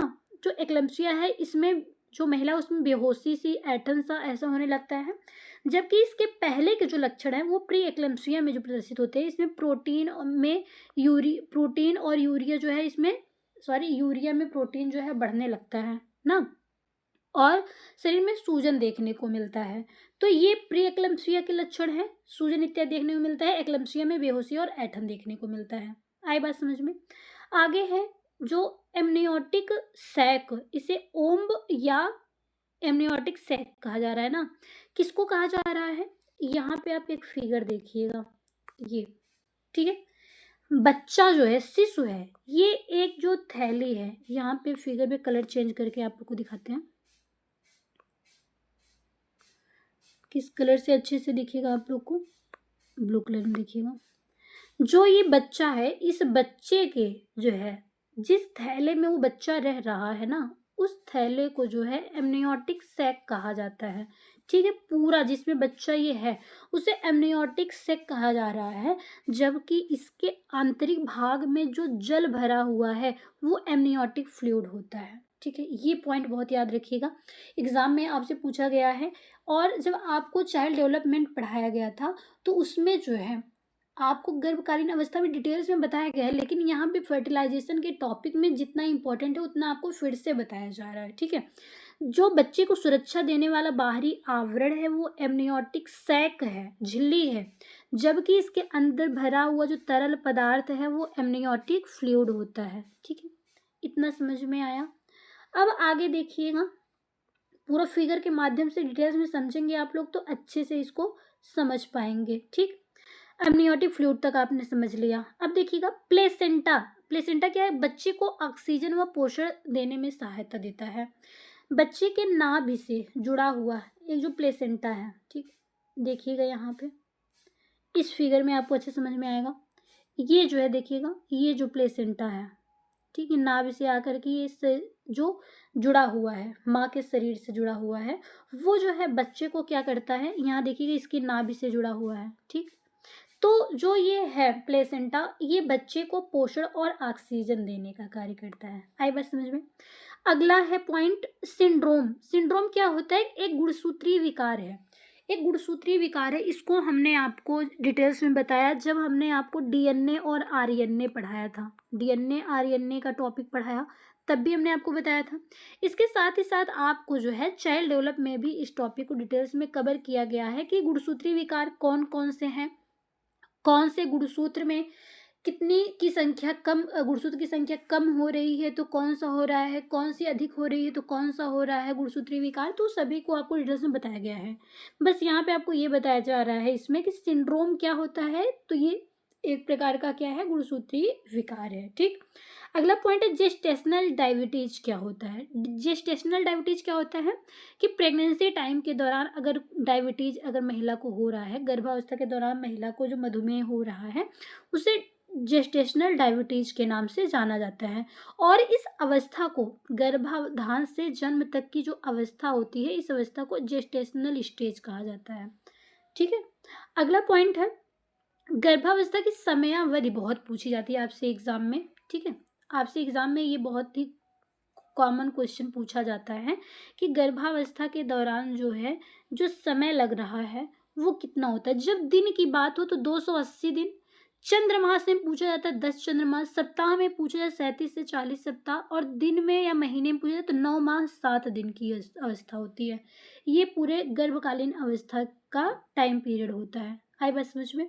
आगे देखिएगा ओलिगोहाइड्रोमनियोस। ओलिगोहाइड्रोमनियोस जो अभी आपने देखा कि एमनियोटिक सैक था जिसमें बच्चा जो है पैक था। ठीक, एमनियोटिक सैक में बच्चा पैक था, इसके अंदर एमनियोटिक फ्लूइड भरा हुआ था ना, एमनियोटिक द्रव भरा हुआ था इसी में, जिसमें बच्चा जो तैर रहा था, जो कि बच्चे को सुरक्षा प्रदान कर रहा था बाहरी आघातों से। तो वो जो सैक है, जब इसमें एमनियोटिक द्रव जो है, उस एमनियोटिक सैक में जो एमनियोटिक द्रव है जब वो कम हो जा रहा है, वो पदार्थ कम हो जा रहा है द्रव, तो उसे ओलिगोहाइड्रोमनियोस कहते हैं। जबकि वहीं पे पॉलीहाइड्रोमनियोस जो है, इसमें क्या होता है कि एमनियोटिक द्रव का अधिक हो जाना, जब एमनियोटिक द्रव जो है अधिक हो जाता है तो उसे क्या कहा जाता है, एमनियोटिक सॉरी पॉलीहाइड्रोमनियोस कहते हैं। कम है तो ओलिगोहाइड्रोमनियोस, और अगर अधिक है तो पॉलीहाइड्रोमनियोस। आई बात समझ में? अगला पॉइंट है प्लेसेंटा प्रीविया। ठीक, प्लेसेंटा प्रीविया क्या है ये देखिएगा। फैलोपियन ट्यूब, अभी आपने फिगर में देखा था ना, फैलोपियन ट्यूब में अंडे के स्थान पर अपरा का विकसित होना, और 20 सप्ताह बाद भी यदि प्लेसेंटा नीचे ग्रीवा के मुख के पास ही है तो वह प्लेसेंटा प्रीविया कहलाता है। क्या समझे आप लोग कि जो फैलोपियन ट्यूब था, फिगर देखिएगा अभी दिखा रहे हैं आप लोग को, फैलोपियन ट्यूब में अंडे का निर्माण होता, जहाँ जाइगोट बन रहा था ना, आपने देखा कि ओवरी में जो है अंडे का निर्माण हो रहा है ओवम का, और वो फेलोपियन ट्यूब तक पहुंच रहा है। ठीक, फेलोपियन ट्यूब में जाइगोट का निर्माण होता है। तो यहाँ पे जो है अपरा विकसित हो जाता है, और ऐसे सिचुएशन के बाद 20 सप्ताह बाद भी प्लेसेंटा जो है बच्चे का, वो नीचे ग्रीवा के मुख के पास ही है, तो वह प्लेसेंटा प्रीविया कहलाता है। एक मिनट, आपको फिगर दिखाते हैं आपको यहाँ पे। ये है प्लेसेंटा प्रीविया। ठीक, देखिएगा यहाँ पे, ये है प्लेसेंटा प्रीविया। यहाँ देखिएगा प्लेसेंटा प्रीविया। ठीक, ये है जब ग्रीवा के पास ये प्लेसेंटा जो है ये विकसित हो रहा है ना, ये यहाँ पे देख रहे हैं आप लोग फिगर में, इसको जूम करके। तो ये जो है, ये प्लेसेंटा जो है जब ये ग्रीवा के मुख के पास आकर के विकसित हो रहा है, तो ये क्या कहला रहा है? प्लेसेंटा प्रीविया कहला रहा है। आई बात समझ में? आगे देखिएगा, यहाँ पे अगला पॉइंट है वासा प्रीविया। वासा प्रीविया क्या है? अत्यधिक रक्तस्राव का होना। ठीक है, इस टाइम पे जो है जब अधिक रक्तस्राव हो रहा है तो उसे वासा प्रीविया के नाम से जाना जा रहा है। देखिएगा, इस प्रकार से इसमें यहाँ से ब्लीडिंग हो रही है, चारों तरफ से ब्लीडिंग की मात्रा बहुत ही ज़्यादा हो रही है, तो उसे वासा प्रीविया कहते हैं। ठीक है, जब ब्लीडिंग ज़्यादा हो तो वो वासा प्रीविया कहला रही है। और ग्रीवा के मुख के पास अगर ये जो है प्लेसेंटा आकर के विकसित और 20 सप्ताह बाद भी नहीं हट रहा है, तो वो क्या है? प्लेसेंटा प्रीविया है। ठीक, आगे देखिएगा, प्लेसेंटा एक्रीटा क्या होता है? प्लेसेंटा का गर्भाशय की दीवारों से काफी गहराई तक प्रत्यारोपित हो जाना। जो प्लेसेंटा आपने देखा था ना यहाँ पे, इसमें देखिएगा प्लेसेंटा एक्रीटा का फिगर दिखाते हैं आप लोग को। प्लेसेंटा एक्रीटा, इसमें देखिएगा ये जो है फिगर आप लोग पहले देखिएगा यहाँ पे। ठीक, इसमें यहाँ पे ब्रैकेट में आपको यहाँ पे करके दिखाया गया है ना, यहाँ पे ये जो है गर्भाशय की दीवार से जो है, गर्भाशय की दीवार से जो है बहुत ही गहराई तक चला गया है ना, बहुत ही गहराई तक ये चला गया है। यहाँ देख रहे हैं आप लोग, यहाँ पे निकल आया है। ठीक, ये जो प्लेसेंटा है ये एक्रीटा, यानी कि ये बहुत ही गहराई तक जब चला गया है और ये जो है घूम फिर नहीं सकता यहाँ पे। ठीक, तो ये प्रक्रिया क्या कहला रही है? ये समस्या प्लेसेंटा एक्रीटा कहला रही है। ठीक, ये बात समझ में आई आप लोगों को? प्लेसेंटा एक्रीटा। अब आगे देखिएगा यहाँ पे,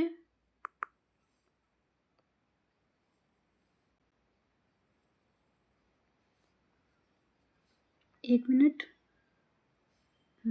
अब यहाँ देखिएगा, जब अगला पॉइंट है एक्टोपिक प्रेगनेंसी। एक्टोपिक प्रेगनेंसी क्या होता है? जब यूट्रस यानी गर्भाशय में जाइगोट ना जाकर फेलोपियन ट्यूब में ही विकसित होने लगता है। हमने आपको बताया कि ओवरी था, ओवरी से अंडे का निर्माण हो रहा था, वो फेलोपियन ट्यूब में पहुंच रही थी ना। यहाँ फिर से समझाते हैं आप लोग को। यहाँ पे देखिएगा, ओवरी है, ओवरी में अंडे का निर्माण हो रहा है, फेलोपियन ट्यूब से होते हुए जो है यहाँ जाइगोट का निर्माण हो जाता है, और ये कहाँ आ जाते हैं? यूट्रस में, यानी गर्भाशय में आ जाते हैं। इधर फिर से फेलोपियन ट्यूब और दूसरा इधर ओवरी रहता है ना, तो यहाँ से इधर ग्रीवा का मुख होता है। तो यहाँ से जो फेलोपियन ट्यूब है, यहाँ पे जो है जाइगोट के निर्माण के बाद ये ओवरी में ना आकर के यही फेलोपियन ट्यूब में ही जब शिशु का विकास होने लगता है, तो इस समस्या को एक्टोपिक प्रेगनेंसी कहा जाता है। ठीक, इसका फिगर दिखाते हैं आप लोगों को। यहाँ पे देखिए, ये है, ये फेलोपियन ट्यूब में ही जो है शिशु का विकास होना प्रारंभ हो गया है। ठीक, ये जो है ओवरी में इधर ना जा करके, सॉरी, यहाँ पे यूट्रस में, गर्भाशय में ना जा करके फेलोपियन ट्यूब में ही इसका विकास होना प्रारंभ हो गया है। इस समस्या को एक्टोपिक प्रेगनेंसी, देखिएगा एक्टोपिक प्रेगनेंसी लिखा है ना, एक्टोपिक प्रेगनेंसी ये प्रक्रिया कहला रही है। आई बात समझ में? अब आगे देखिएगा, एक है वेरिक्स कैसेसा। वेरिक्स कैसेसा क्या होता है? कि शिशु शरीर में लगा सफ़ेद चिपचिपा पदार्थ, बच्चे का जन्म होता है, जब प्रसव के पश्चात, बच्चे के जन्म के पश्चात शरीर पे उसके एक सफ़ेद कलर का द्रव जो उसके ऊपर पूरा लगा हुआ होता है, उसे वेरिक्स कैसेसा कहते हैं। और गर्भाशय से ही बच्चे के शरीर पे जो बाल होते हैं छोटे छोटे, उसे लेनुगो कहा जाता है। ये दोनों पॉइंट याद रखिएगा। जो सफ़ेद तरल द्रव है, देखिएगा, सफ़ेद जो तरल द्रव लगा हुआ है बच्चे के शरीर पे, आप लोग ये देख रहे हैं ना, ये बच्चे के शरीर पे जो सफ़ेद तरल द्रव लगा हुआ है, इसे वैरिक्स कैसेसा कहा जा रहा है। जबकि वहीं पे बच्चे के शरीर पे ये जो देख रहे हैं आप लोग बाल है छोटे छोटे, जो कि गर्भावस्था से ही बच्चे के शरीर पे हैं, या उसे क्या कहा जा रहा है, लेनुगो कहा जा रहा है। ठीक है, अब आगे देखिएगा, मैकोनियम क्या होता है। शिशु का प्रथम दिन का मल जो है, और वो गहरे चिपचिपे रंग के जो होते हैं, जब बच्चा जन्म लिया है, जन्म के पश्चात जो है 1-2 दिन तक जो भी वो मल त्याग करता है, वो गहरे हरे रंग का करता है और चिपचिपा सा पदार्थ होता है, उसे मैकोनियम कहा जाता है। एग्जाम में आपसे पूछा गया है। यहाँ देखिएगा, ये फिगर, यहाँ पे देख रहे हैं आप लोग इसको, इस फिगर को। तो इस तरह के जो तरल पदार्थ जो है मल त्याग कर रहा है बच्चा, वो क्या है, मैकोनियम कहलाता है। आगे देखिएगा, एक पॉइंट और इसी में, स्किन टच सिस्टम जिसे कंगारू पद्धति कहा जा रहा है ना, ये क्या होता है कि जब भी कोई बच्चा जो है वो समय से पूर्व जन्म ले लेता है, और बच्चे का या फिर शरीर से जो कम भार वाला है बच्चा जन्म लेता है, तो उसे जो है लाभ पहुंचाने के लिए, उसके स्वास्थ्य के लिए लाभदायक होता है, जिसमें माँ जो है बच्चे को अपनी त्वचा से बच्चे को चिपका लेती है। जैसे कंगारू होता है अपने बच्चे को अपने पेट में ही चिपका करके रखता है ना, तो इसी वजह से इस पद्धति को कंगारू पद्धति कह दिया गया है। समय से पूर्व जन्म लेने वाले बच्चे और कम भार वाले बच्चे हैं तो ये लाभदायक होता है। क्या लाभदायक होता है, स्किन टच सिस्टम। इसमें क्या होता है कि माँ अपने बच्चे को अपनी त्वचा से चिपका लेती है। ठीक, इसमें आपको फिगर दिखाएं, देखिएगा यहाँ पे ये फिगर है। ठीक, यहाँ पे देखिएगा इसको, ये है। ठीक, ये माँ जो है अपने बच्चे को यहाँ पे स्किन से जो है चिपका करके रखती है ना। ठीक, ये क्या हो गया, स्किन टच सिस्टम। आई बात समझ में। और ये फिगर देखिएगा आप लोग, यहाँ पे यही बातें हमने आपको बताई थी। ये फिगर आपको देख के समझ में आ रहा है कुछ। यहाँ पे हमने ये बताया था कि जो है माँ, फर्स्ट वाला देखिएगा, यहाँ पे जो है इंस्ट्रूमेंट के थ्रू माँ के शरीर से जो है ओवम को निकाला जाता है। वो क्या किया जाता है, उसे परख नली में रखा जाता है, जहाँ पे स्पर्म से ही उसे निकाल करके, यानी कि मेल से जो स्पर्म को और फीमेल से जो है क्या करके ओवम को निकाल करके परख नली में जो है जाइगोट का निर्माण करवाया जाता है। उसके पश्चात उसमें जब विभाजन होता है, जाइगोट का निर्माण हो जाता है, एम्ब्रियो बनने लायक हो जाते हैं, तब उसे फिर से जो है माँ के गर्भ में उसे इंस्ट्रूमेंट के थ्रू ओवरी में, सॉरी, यूट्रस में जो है उसे प्रवेश करवा दिया जाता है। तब जा कर के वहाँ पे बच्चे का निर्माण होता है और वहाँ पे प्रेगनेंसी देखने को मिलती है। तो ये टेस्ट ट्यूब बेबी का पूरा जो है ये प्रोसेस था। आई बात समझे, ये पूरा प्रोसेस था। ठीक, तो ये हो गया अपना जो है प्रजनन तंत्र से संबंधित जो अपना टॉपिक था वो क्लियर हो गया है। जिसे देखिएगा यहाँ पे सेंस ऑर्गन होता क्या है, सबसे पहले हम इस बात पे डिस्कस करेंगे। ठीक है, जो सेंस ऑर्गन है वो आखिरकार होता क्या है। ठीक, देखिए, वह अंग जिसके द्वारा हम बाहरी दुनिया की जानकारी प्राप्त करते हैं वह ज्ञानेंद्रियां कहलाती हैं।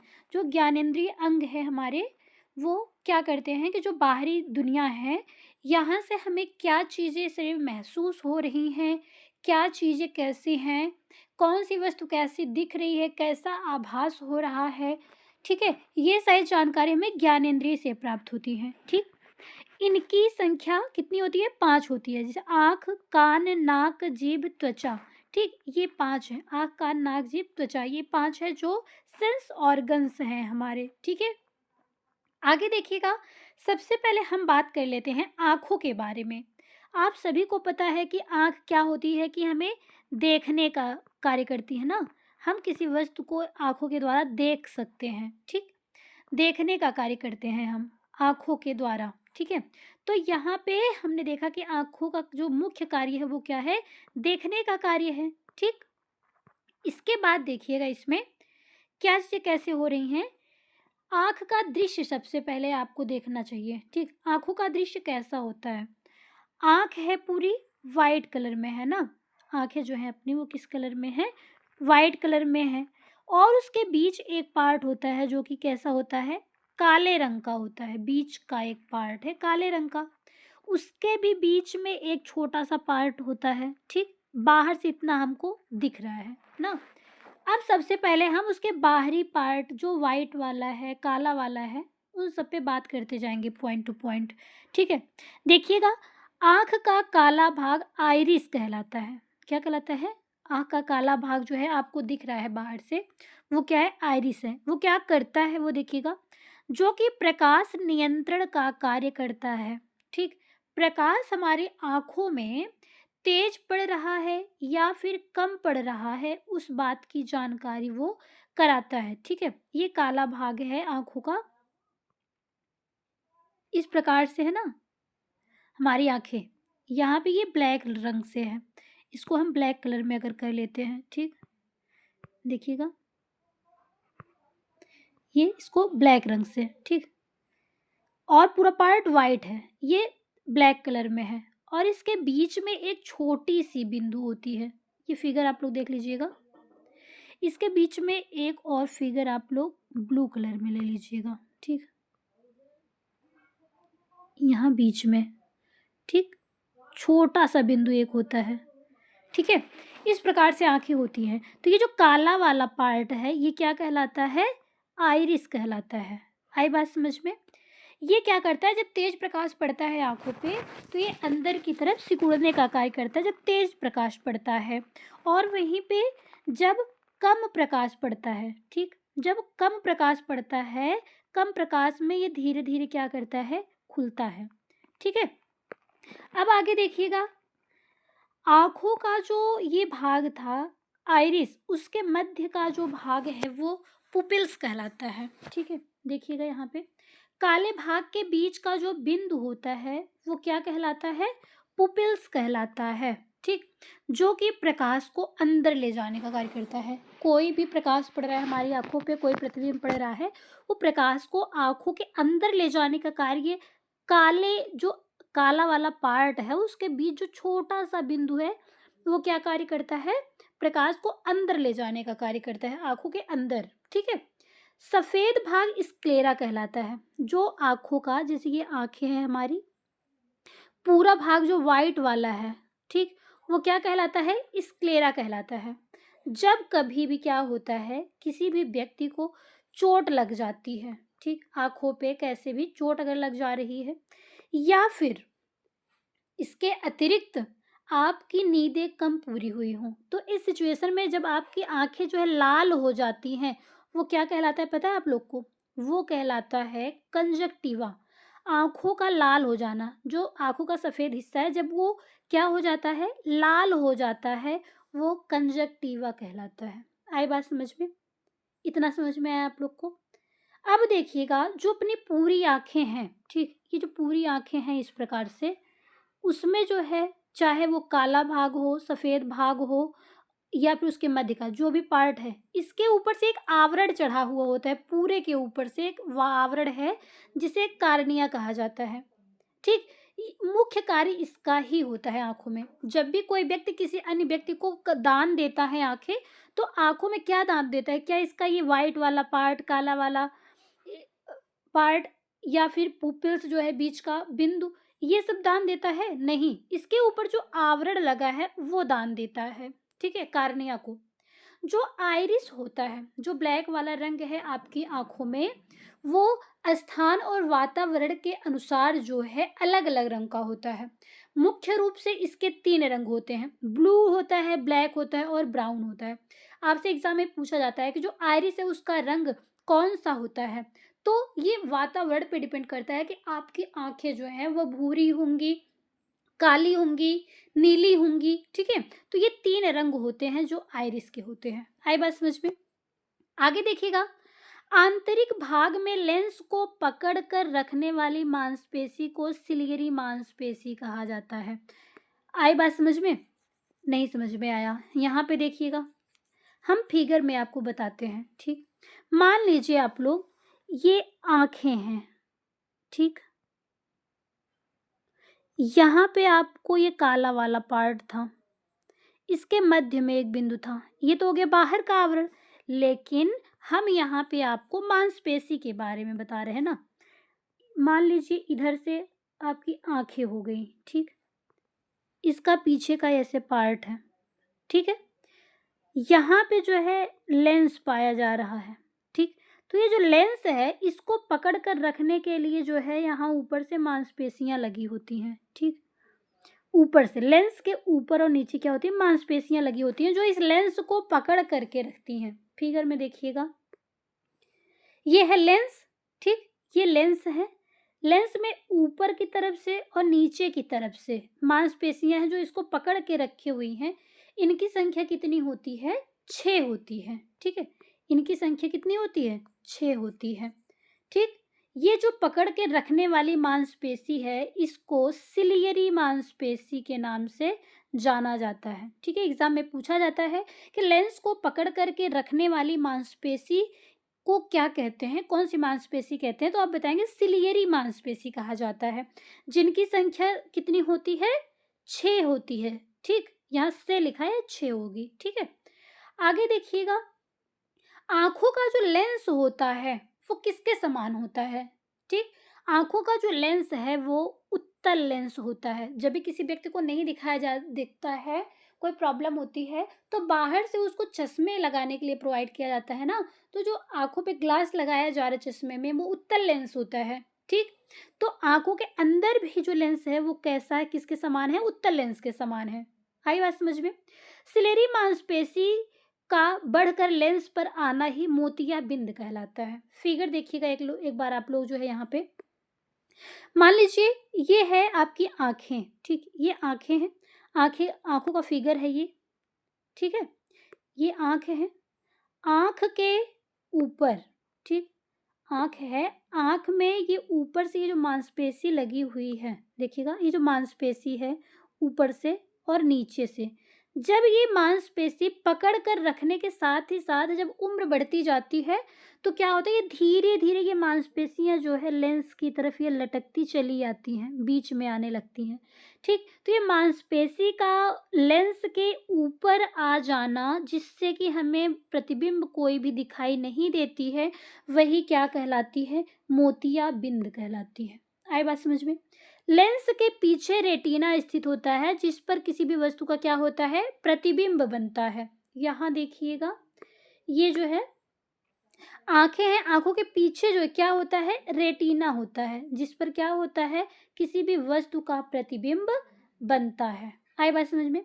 रेटिना पर बनने वाला जो प्रतिबिंब है वो सदैव उल्टा बनता है। कोई व्यक्ति अगर देख रहा है किसी वस्तु को, प्रकाश पुपिल्स के माध्यम से लेंस पर गया, लेंस से जो है पीछे जाकर के किस पे पड़ा, रेटिना पर पड़ा, ठीक? तो रेटिना पर जो प्रकाश पड़ा उस वस्तु के ऊपर से जो गया हुआ है वो कैसा पड़ रहा है, सदैव उल्टा पड़ता है, ठीक है? देखिएगा ये बॉल है, ये बॉल यहाँ से आई है, ठीक? रेटिना पर इसका प्रकाश पड़ा है, ठीक? यहाँ रेटिना है, रेटिना पर इसका प्रभाव पड़ रहा है, प्रकाश पड़ रहा है ना, तो ये हमेशा कैसा दिखेगा, उल्टा दिखेगा। रेटिना यहाँ दिख रहा है ना, रेटिना लिखा हुआ है, तो यहाँ रेटिना है, रेटिना पर जो इसको प्रकाश पड़ रहा है वो उल्टा पड़ेगा, लेकिन मस्तिष्क के द्वारा जब हमें उसे दिखाया जाता है वो सीधा दिखाता है।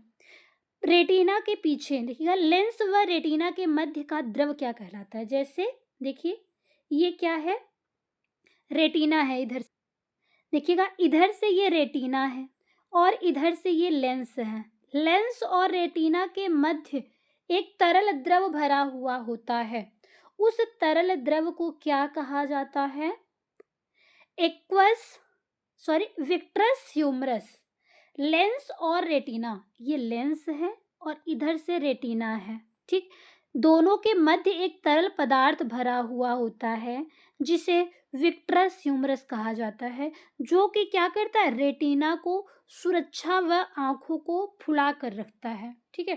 कभी भी किसी व्यक्ति को आंखों में अगर कोई वस्तु चुभ जाती है तो आंखों से पानी निकलना प्रारंभ हो जाता है, तो वो जो द्रव होता है वो बाहर निकलने लगता है। आई बात समझ में? वो क्या है, वो आंखों को फुला करके रखे हुए है, उस द्रव को विट्रस ह्यूमरस कहा जाता है। ये रेटिना को सुरक्षा भी प्रदान करता है और आंखों को फुला कर भी रखता है। आई बात समझ में? आइरिस व लेंस के मध्य का जो द्रव होता है उसे एक्वस ह्यूमरस कहते हैं। हमने आपको आंखों का प्रतिबिंब दिखाया ना, आंखों का प्रतिबिंब हमने दिखाया तो आपको बताया कि जो आंखें हैं, जो पूरी तरह से ये जो काली वाली जो आंखें हैं, उसे क्या कहा जा रहा था, ब्लैक कलर जो बाहर से दिख रहा है उसे आइरिस कहा जा रहा था ना, और उसके पीछे लेंस बना हुआ है। तो आइरिस और लेंस, इन दोनों के बीच का जो स्पेस है यहाँ बीच में, वो क्या है, वहाँ एक तरल द्रव भरा हुआ है। उस तरल द्रव को क्या कहा जाता है, एक्वस ह्यूमरस कहा जाता है। ये बातें याद रखिएगा। आइरिस और लेंस के मध्य जो द्रव है उसे एक्वस ह्यूमरस, और फिर लेंस और रेटिना के मध्य जो है उसे विट्रस ह्यूमरस कहा जाता है। आई बात समझ में? आगे देखिएगा, रेटिना के पीछे पाए जाने वाली नसें ऑप्टिकल नर्व्स कहलाती हैं। ऑप्टिकल नर्व्स कहलाती हैं। ये देखिएगा, यहाँ पे ये रेटिना था, यहाँ पे इसके पीछे जो नसें जा रही हैं जो कि मस्तिष्क तक जाती है ना, ये नसें क्या कहलाती हैं, ऑप्टिकल नर्व्स कहलाती हैं। यहाँ पे लिखा हुआ है, ठीक, ऑप्टिकल नर्व्स। यहाँ पे भी देख लीजिएगा फिगर में, और भी यहाँ पे, यहाँ देखिएगा ऑप्टिकल नर्व्स कहला रही हैं। यहाँ देखिए ऑप्टिक नर्व कहला रही है ना, यहाँ पे ये जो रेटिना के पीछे से जो गई हुई इसे ऑप्टिकल नर्व कहा जा रहा है।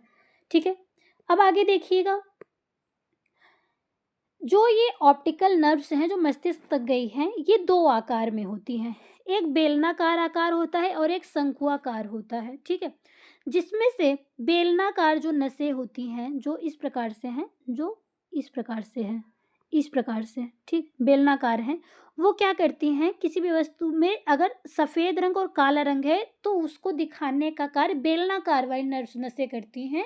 जबकि जो शंकु आकार में, शंकु कैसा होता है, इस प्रकार से बना हुआ है ना, इस प्रकार से है, इस प्रकार से शंकु के आकार का जो भी प्रतिबिंब है, जो शंकु के आकार की नसें हैं वो हमें भिन्न भिन्न रंगों को दिखाती हैं। लाल, हरा, पीला, बैंगनी, जो भी अतिरिक्त रंग हैं काले और सफ़ेद के अतिरिक्त, उनको दिखाने का कार्य ये शंकु आकार वाली नसें करती हैं। ठीक है, जब भी किसी व्यक्ति को क्या होता है कि रतौंधी हो जाती है, रतौंधी के दौरान जो बेलनाकार वाली नसें होती हैं वो प्रभावित हो जाती है, जिससे कि सफ़ेद और काले रंग देखने में प्रॉब्लम होती है, अंधेरे में देखने में प्रॉब्लम होती है।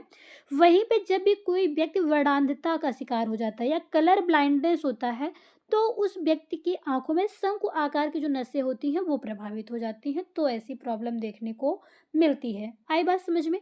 आपसे एग्जाम में पूछा जाए कि रतौंधी के लिए कौन सी नसें जिम्मेदार होती हैं, तो बेलनाकार नसें। वर्णांधता यानी कि कलर ब्लाइंडनेस की बात हो तो शंकु आकार की नसें प्रभावित होती हैं। आई बात समझ में? आगे देखिएगा, रेटिना का मध्य भाग जो है जहाँ से क्लियर दिखता है उसे मैक्यूला या येलो स्पॉट कहते हैं।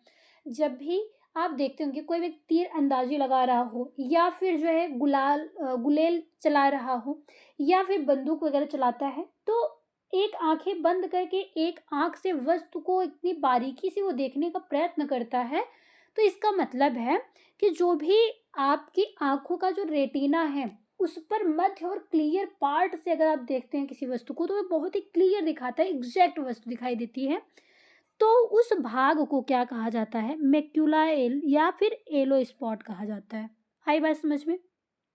आगे देखिएगा, हम बात कर लेते हैं, अगला जो है वो है कान। आँख के बारे में हमने डिटेल्स में बात कर लिया, एक बार फिगर अच्छे से आप लोग देख लीजिएगा। आइरिस है, सफ़ेद भाग है, ठीक है, सफ़ेद भाग। उसके बाद जो है पीछे रेटिना बना हुआ है, ठीक, रेटिना के जो है यहाँ पे देखिएगा डिटेल्स में इसको,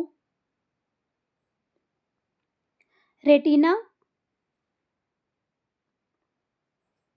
फिर से यहाँ देखिए पीछे रेटिना है, लेंस है, आइरिस है, ऊपर से जो है ऊपरी भाग जो कार्निया है, बीच में जो द्रव तरल पदार्थ भरा हुआ है, ये सारी चीज़ें पीछे से ऑप्टिक नर्व्स गई हुई हैं। ठीक, ये सारी चीज़ें आपको क्लियर समझ में आ गई हैं। आगे हम बात कर लेते हैं कान के बारे में। अगला अपना ज्ञानेंद्रिय कान है। देखिएगा, कान का बाहरी भाग जो है कर्ण पल्लव कहलाता है।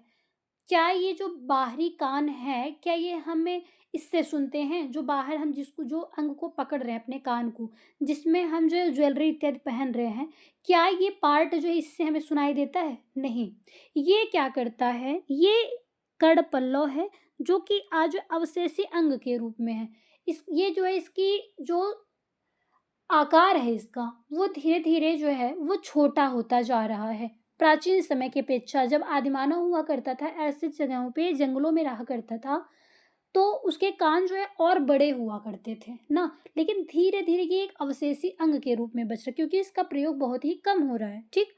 देखिएगा, अवशेषी अंग के रूप में भी इसको जाना जा रहा है। जिस प्रकार से आप लोग देखे होंगे अपने शरीर में क्या पाया जाता है, आपको पाचन में पढ़ाते समय आपको एक अंग और बताया गया था, जो कि अवशेषी अंग के रूप में बचा हुआ है। आप लोग उसका नाम कमेंट बॉक्स में बताइएगा। उसी प्रकार से अवशेषी अंग के रूप में जो है कर्णपल्लव भी बचा हुआ है। इसमें अगर हम इसके दोनों हिस्से की बात करें तो कर्णपल्लव का जो ऊपरी हिस्सा होता है, कर्णपल्लव में जो ऊपर से जो आकार है, उसे हेक्सिला कहा जाता है, जबकि निचला हिस्सा जहाँ पे ज्वेलरी इत्यादि पहनी जाती है, नीचे वाला जो भाग है, उसे लेबुला कहा जाता है, ठीक? लेबुला। आई बात समझ में? कर्णपल्लव जो होता है ये बाह्य ध्वनियाँ, जो बाहर से ध्वनियाँ होती हैं, ध्वनि तरंगे होती हैं, उनको एकत्रित करके हमारे कान में अंदर की तरफ भेजता है, ठीक? जहाँ पे क्या होता है कि कान का पर्दा जिसका आकार घंटी के समान होता है, वहाँ पे जा करके टकरा जाती हैं। इस प्रकार से रुकिए आपको फिगर दिखा देते हैं। यहाँ पे देखिएगा, इधर से ये कर्णपल्लव है, ठीक? ऊपरी भाग जो है वो क्या कहला रहा है? हेक्सिला कहला रहा है। नीचे का जो है पार्ट जो है उसको लेबुला कहा जाता है, नीचे वाले पार्ट को। तो ये ध्वनि तरंगों को एकत्रित करके अंदर भेजती है। यहाँ पे देखिए तीर के निशान के द्वारा दर्शाया गया है। यहाँ घंटी के आकार में जो है जो बना हुआ है ये क्या है?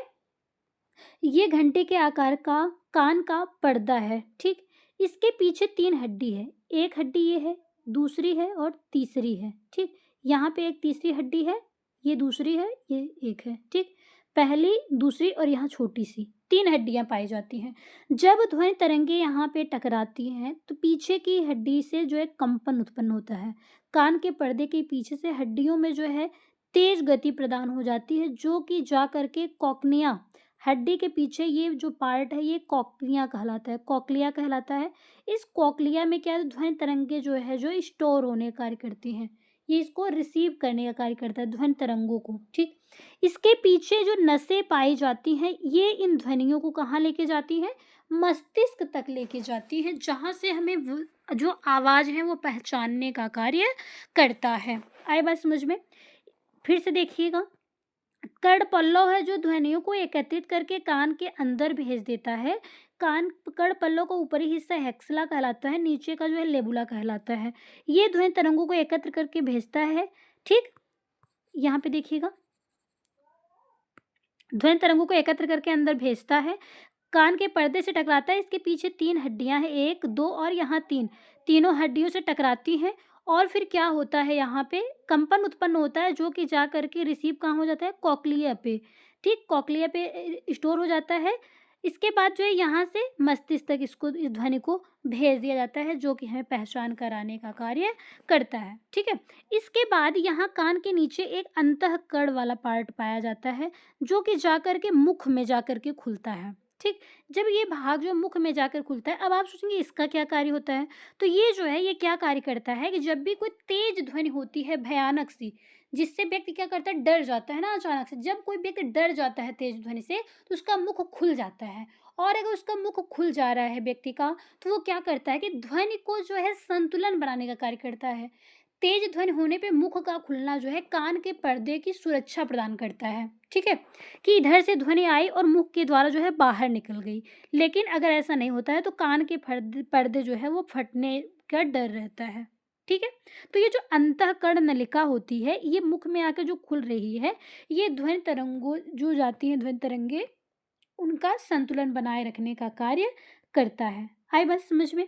देखिएगा, इसके पीछे जो है 3 हड्डियां होती हैं, जो मिलियस, इनकस और स्टेप्स। आपने हड्डियों में पढ़ा, सबसे छोटी हड्डी क्या होती है? स्टेप्स होती है, ठीक है? मिलियस, इनकस और स्टेप्स, ये 3 हड्डियां होती हैं। आगे कान के पर्दे पर ध्वनि तरंगें टकराती हैं तो कंपन उत्पन्न होता है, जो कि पिछली हड्डियों में कंपन को बढ़ाता है, जो कि कॉक्लिया पर भेज देता है। यह आवाज़ को रिसीव करने का कार्य करता है। कॉक्लिया के पीछे मस्तिष्क तक जाने वाली नसें होती हैं, जो संकेत को मस्तिष्क तक पहुंचा देती हैं। यही बातें हमने आपको फिगर में समझाया। ध्वनि का कानों पर जो प्रभाव पड़ता है वो 1/10 या 0.1 सेकंड तक रहता है। अंतःकर नलिका मुख में खुलती है, जो कि ध्वनि के संतुलन को बनाए रखती है। जैसे कोई भयावह व तेज ध्वनि होने पर मुख का अचानक से खुल जाना हमारे कान के पर्दे को सुरक्षा प्रदान करती है। आई बात समझ में? अगला है अपना, हम बात कर लेते हैं अगली ज्ञानेंद्रिय नाक के बारे में। ये जो नाक है, देखिएगा इसमें एक पार्ट है जिसे ऑल फैक्ट्री रिसेप्टर सेल कहा जाता है। ये ऑल फैक्ट्री रिसेप्टर सेल जो होता है, ये वस्तुओं को सूंघने में सहायता देता है। इसकी संख्या जितनी ही अधिक होती है, सूंघने की शक्ति व्यक्तियों में उतनी ही अधिक पाई जाती है। जितनी अधिक होगी, हर वस्तु को सूंघ लेने की शक्ति उतनी तेज होगी, कहीं से दूर वस्तुओं को भी सूंघ लेता है। ये चीज़ जो है कुत्तों में बहुत तेज पाई जाती है। कुत्ते जो होते हैं जानवर, वो देखिएगा सूंघ लेते हैं, सूंघ के पता लगा लेते हैं कि आगे क्या चीज़ें हैं क्या नहीं है, ठीक है। और फिर घ्राण वाल्व पाया जाता है, जो कि मस्तिष्क को संकेत भेजने का कार्य करता है। ऑल फैक्टर रिसेप्टर सेल जो है ये क्या करता है कि सूंघता है, जबकि घ्राण वाल्व जो होता है ये उसे संकेत को मस्तिष्क तक भेज देता है, जो मस्तिष्क हमें ये पहचान कराता है कि ये जो महक है वो किस चीज़ की है, ठीक है। आगे बात कर लेते हैं हम जीभ के बारे में। जो जीभ है वो क्या कर रही है? जीभ एक पेशीय अंग है जो कि स्वाद लेने, बोलने, निगलने या निकालने लिखा है, निकलने में आदमी को सहायता करता है, ठीक। निगलने आदि में सहायता करता है। ये आदमी लिख दिया है, यहाँ गलत है, आदि में। स्वाद लेने, बोलने, निगलने आदि में सहायता करता है। इसके बाद पपीली कहलाता है वह भाग जिस पर स्वाद कलिकाएं पाई जाती हैं। आपके जीभ में स्वाद कलिकाएं पाई जाती हैं, जो कि पपीली कहलाता है, वह जो आधार का रूप ले रहा है, ठीक है। वह आधार जिस पर स्वाद कलिकाएं पाई जाती हैं वह पपीली कहलाता है, ठीक। आगे अब इसका फिगर देख लीजिएगा आप लोग। ये जीभ है, ठीक है, जीभ है, यहाँ पे देखिएगा इसको, ठीक है। इसमें फिगर में ध्यान से आप देखते जाइएगा। जीभ का अग्रभाग जो है, यहाँ देखिए, एक मिनट। जीभ का अग्रभाग मीठा, पश्च भाग तीखा, पार्श्व दोनों, ठीक है, पश्च पार्श्व पीछे का पार्श्व, पीछे से दोनों साइड पे दोनों किनारों पर खट्टा, अग्र पार्श्व दोनों किनारों पर नमकीन का ज्ञान कराती है, जबकि मध्य भाग जो है वो स्वाद कलिकाएं उस पर होती है, लेकिन स्वाद का ज्ञान वो नहीं कराती हैं, ठीक है। देखिएगा फिगर, ये है, ये जीभ है। आगे का जो भाग है ये मीठे का ज्ञान कराता है। किसका ज्ञान कराता है? कोई वस्तु अगर मीठा है, ठीक है। ये पीछे वाला जो भाग है ये कोई वस्तु अगर तीखा है, ठीक, तीखे का ज्ञान करा रहा है। ये पीछे का जो दोनों भाग है ग्रीन कलर वाला, ये खट्टे का ज्ञान कराता है, कोई वस्तु अगर खट्टी है। और ये जो आगे का अग्र पार्श्व है, पार्श्व मतलब साइड का, अग्र पार्श्व है, ये नमकीन का ज्ञान करा रहा है, ठीक है। आप पानी पूरी खा रहे हैं, नमकीन खा रहे हैं, समोसे खा रहे हैं, जो भी चटपटा सा चीज़ें खा रहे हैं, नमकीन लग रहा है, वो कहला रहा है। आई बात समझ में? आगे का भाग जो है, आगे की जो स्वाद कलिकाएं हैं वो मीठे का ज्ञान, पीछे वाला तीखे का ज्ञान, पश्च पार्श्व, पश्च मतलब पीछे का, पार्श्व मतलब साइड, पीछे का जो साइड ये ग्रीन कलर वाला भाग है ये खट्टे का ज्ञान करा रहा है, और आगे का जो है अग्र पार्श्व, आगे का जो साइड वाला भाग है वो नमकीन का ज्ञान करा रहा है। आई बात समझ में? ये हो गया आपका जीभ का भाग। जीभ में इतना समझ में आया आप लोगों को? जो ठंडी वस्तुएं होती हैं, ठंडी वस्तु का पृष्ठ तनाव कम होने से वह वस्तु सिकुड़ जाती है, ठीक है। आप लोग देखे होंगे जब कोई ठंडी वस्तु आप लोग खाते हैं तो उसका स्वाद उतना अच्छा नहीं आता है जितना गर्म खाद्य पदार्थों का आता है ना। तो क्यों ऐसा होता है? तो ठंडी जो वस्तु है उसका पृष्ठ तनाव कम होता है, वह सिकुड़ जाती है, जिससे स्वाद अच्छा नहीं लगता। परंतु गर्म वस्तु का पृष्ठ तनाव अधिक होता है और यह फैल जाती है, जिससे गर्म वस्तुएं खाने में अच्छे स्वाद के लगते हैं, ठीक है। आगे देखिएगा त्वचा के बारे में बात कर लेते हैं। जो त्वचा है यह शरीर का सबसे बड़ा अंग त्वचा होता है। आपके शरीर का, पूरे शरीर का सबसे बड़ा अंग, यहाँ का वर्ड का ध्यान रखिएगा आप लोग। शरीर का, शरीर का सबसे बड़ा अंग त्वचा है, जबकि शरीर में सबसे बड़ा अंग जो है वो लीवर होता है।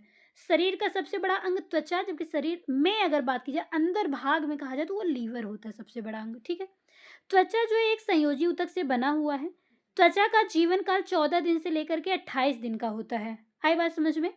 14 दिन या फिर 14 दिन से लेकर के 28 दिन तक। ठंडी के मौसम में 14 दिन अधिकतर होता है, क्योंकि आप देखते हो ठंडियों के मौसम में त्वचा जो है उसमें रूखापन ज़्यादा देखने को मिलता है। ये परत दर परत धीरे-धीरे छोड़ती जाती है और नई त्वचा का निर्माण इसमें विकास होता रहता है, ठीक है। देखिएगा, जो त्वचा है इसका परत जो है वो 3 परतें होती हैं। पहली परत जो बाह्य परत है उसे एपिडर्मिस कहा जाता है।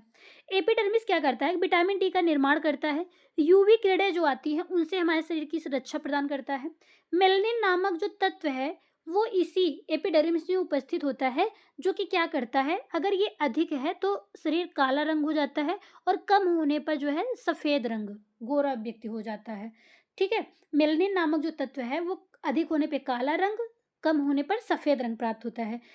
और जो एपिडर्मिस जो परत है उसमें रक्त अनुपस्थित होता है। देखिएगा, आपका हाथ पैर, ठीक है, कहीं पे कहीं से थोड़ा सा अगर रगड़ लग जाता है, ठीक है, चोट लगी लेकिन ऊपर से हल्का सा रगड़ लगा है तो ऊपरी परत जो है थोड़ी सी रगड़ से छूट जाती है ना, लेकिन ब्लड नहीं निकला है। तो जो ये जिसमें ब्लड नहीं पाया जा रहा है ऊपर से रगड़ लगने पे, और वो त्वचा निकली है आपकी चोट लगने पे, लेकिन उसमें ब्लड अगर नहीं आया है तो वही परत क्या कहलाती है? बाह्य परत कहलाती है। इसमें रक्त जो है अनुपस्थित होता है।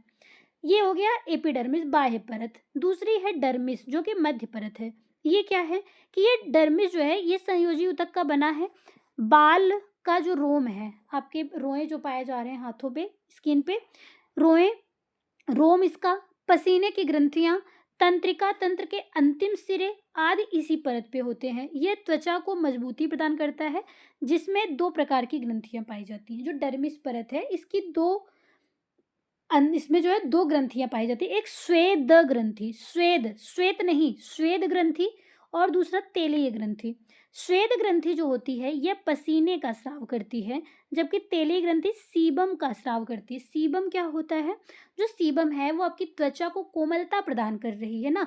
आप जो है देखते होंगे कभी-कभी आपके नाक के ऊपर जो है नम सा लगता है, नाक के ऊपरी पार्ट पे, आँखों से थोड़ी सी नीचे बीचों-बीच नाक के ऊपर वाली स्किन पे आपको तेली सा अगर लग रहा है तो वो सीबम की वजह से हो रहा है ना।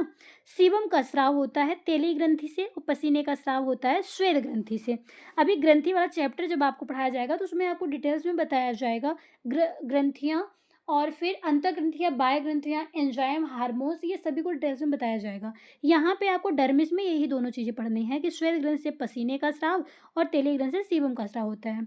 पसीने में सोडियम क्लोराइड यानी कि NaCl पाया जाता है। आप लोग देखे होंगे कि गर्मियों के मौसम में जो है व्यक्ति के शरीर से जो है बहुत ही ज़्यादा मात्रा में पसीने बाहर निकल रहे हैं, जिनसे क्या होता है कि हमारे शरीर में जो NaCl पाया जा रहा है वो सोडियम क्या करता है, हमारे मस्तिष्क को जो है एक्टिव रखने का कार्य करता है।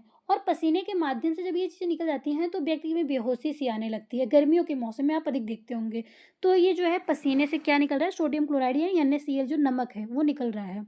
सीबम का जो स्राव हो रहा है ये क्या करता है, त्वचा को कोमलता देने का कार्य करता है।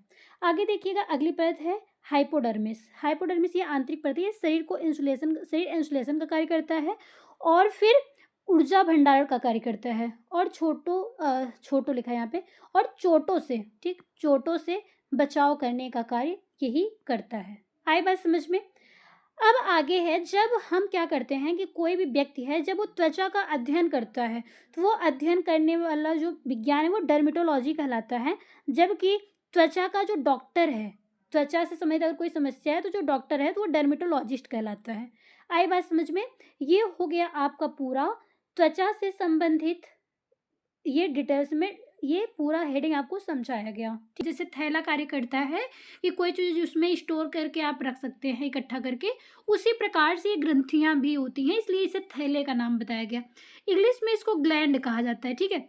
देखिएगा, जो ग्रंथियाँ होती हैं ये तो हमने बता दिया आप लोगों को कि एक थैलेनुमा संरचना होती है ना, इसमें जो है ये चीज़ें लिक्विड फॉर्म में कुछ ऐसी ग्रंथियाँ जिसमें एंजाइम स्टोर होती हैं और कुछ ऐसी हैं जिसमें हार्मोन्स होते हैं, और कुछ ऐसे हैं जिनमें एंजाइम और हार्मोन्स दोनों ही उपस्थित होते हैं। ठीक है, चलिए यहाँ पे देखिएगा, ये जो ग्रंथियाँ हैं ये मुख्य रूप से जो है 3 प्रकार की होती हैं।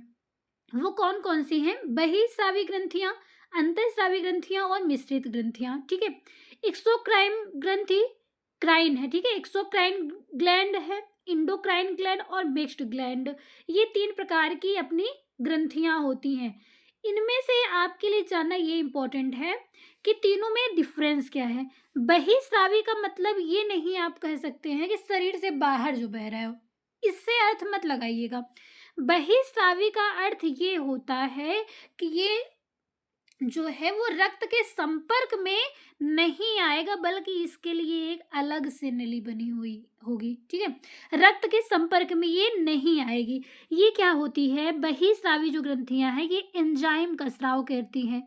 ये नलिका युक्त होती हैं। ठीक है, नलिका युक्त होती हैं ये ग्रंथियां नलिका युक्त होती हैं। ठीक है, यहाँ आके मात्रा लगा लीजिएगा, नलिका युक्त होती हैं। क्यों ये नलिका युक्त होती है? क्योंकि इसे रक्त के संपर्क में नहीं आना है, इसलिए इसके लिए एक अलग से नलिका पाई जाती है। ये बहिःस्रावी ग्रंथियां हो गई। जबकि अंतःस्रावी जो ग्रंथियां हैं ये हार्मोन्स का स्राव करती हैं और ये नलिका विहीन होती है। नलिका विहीन का अर्थ होता है कि ये जो है रक्त के संपर्क में आना इसे आवश्यक होता है, इसलिए ये जो है इसमें अलग से नलिका नहीं होती है, ये रक्त के संपर्क में आकर रक्त वाली नलिका में ही बहता है। ठीक है, तो इसीलिए इसको अंतःस्रावी ग्रंथि कहा जा रहा है, क्योंकि ये रक्त वाहिनी नलिका के अंदर ही पाया जा रहा है, जबकि बहिःस्रावी ग्रंथि जो है रक्त वाहिनी नलिका से बाहर पाया जाता है, इसके लिए अलग से नली बनी हुई होती है। ठीक है, ये बात समझ में आई आप लोगों को?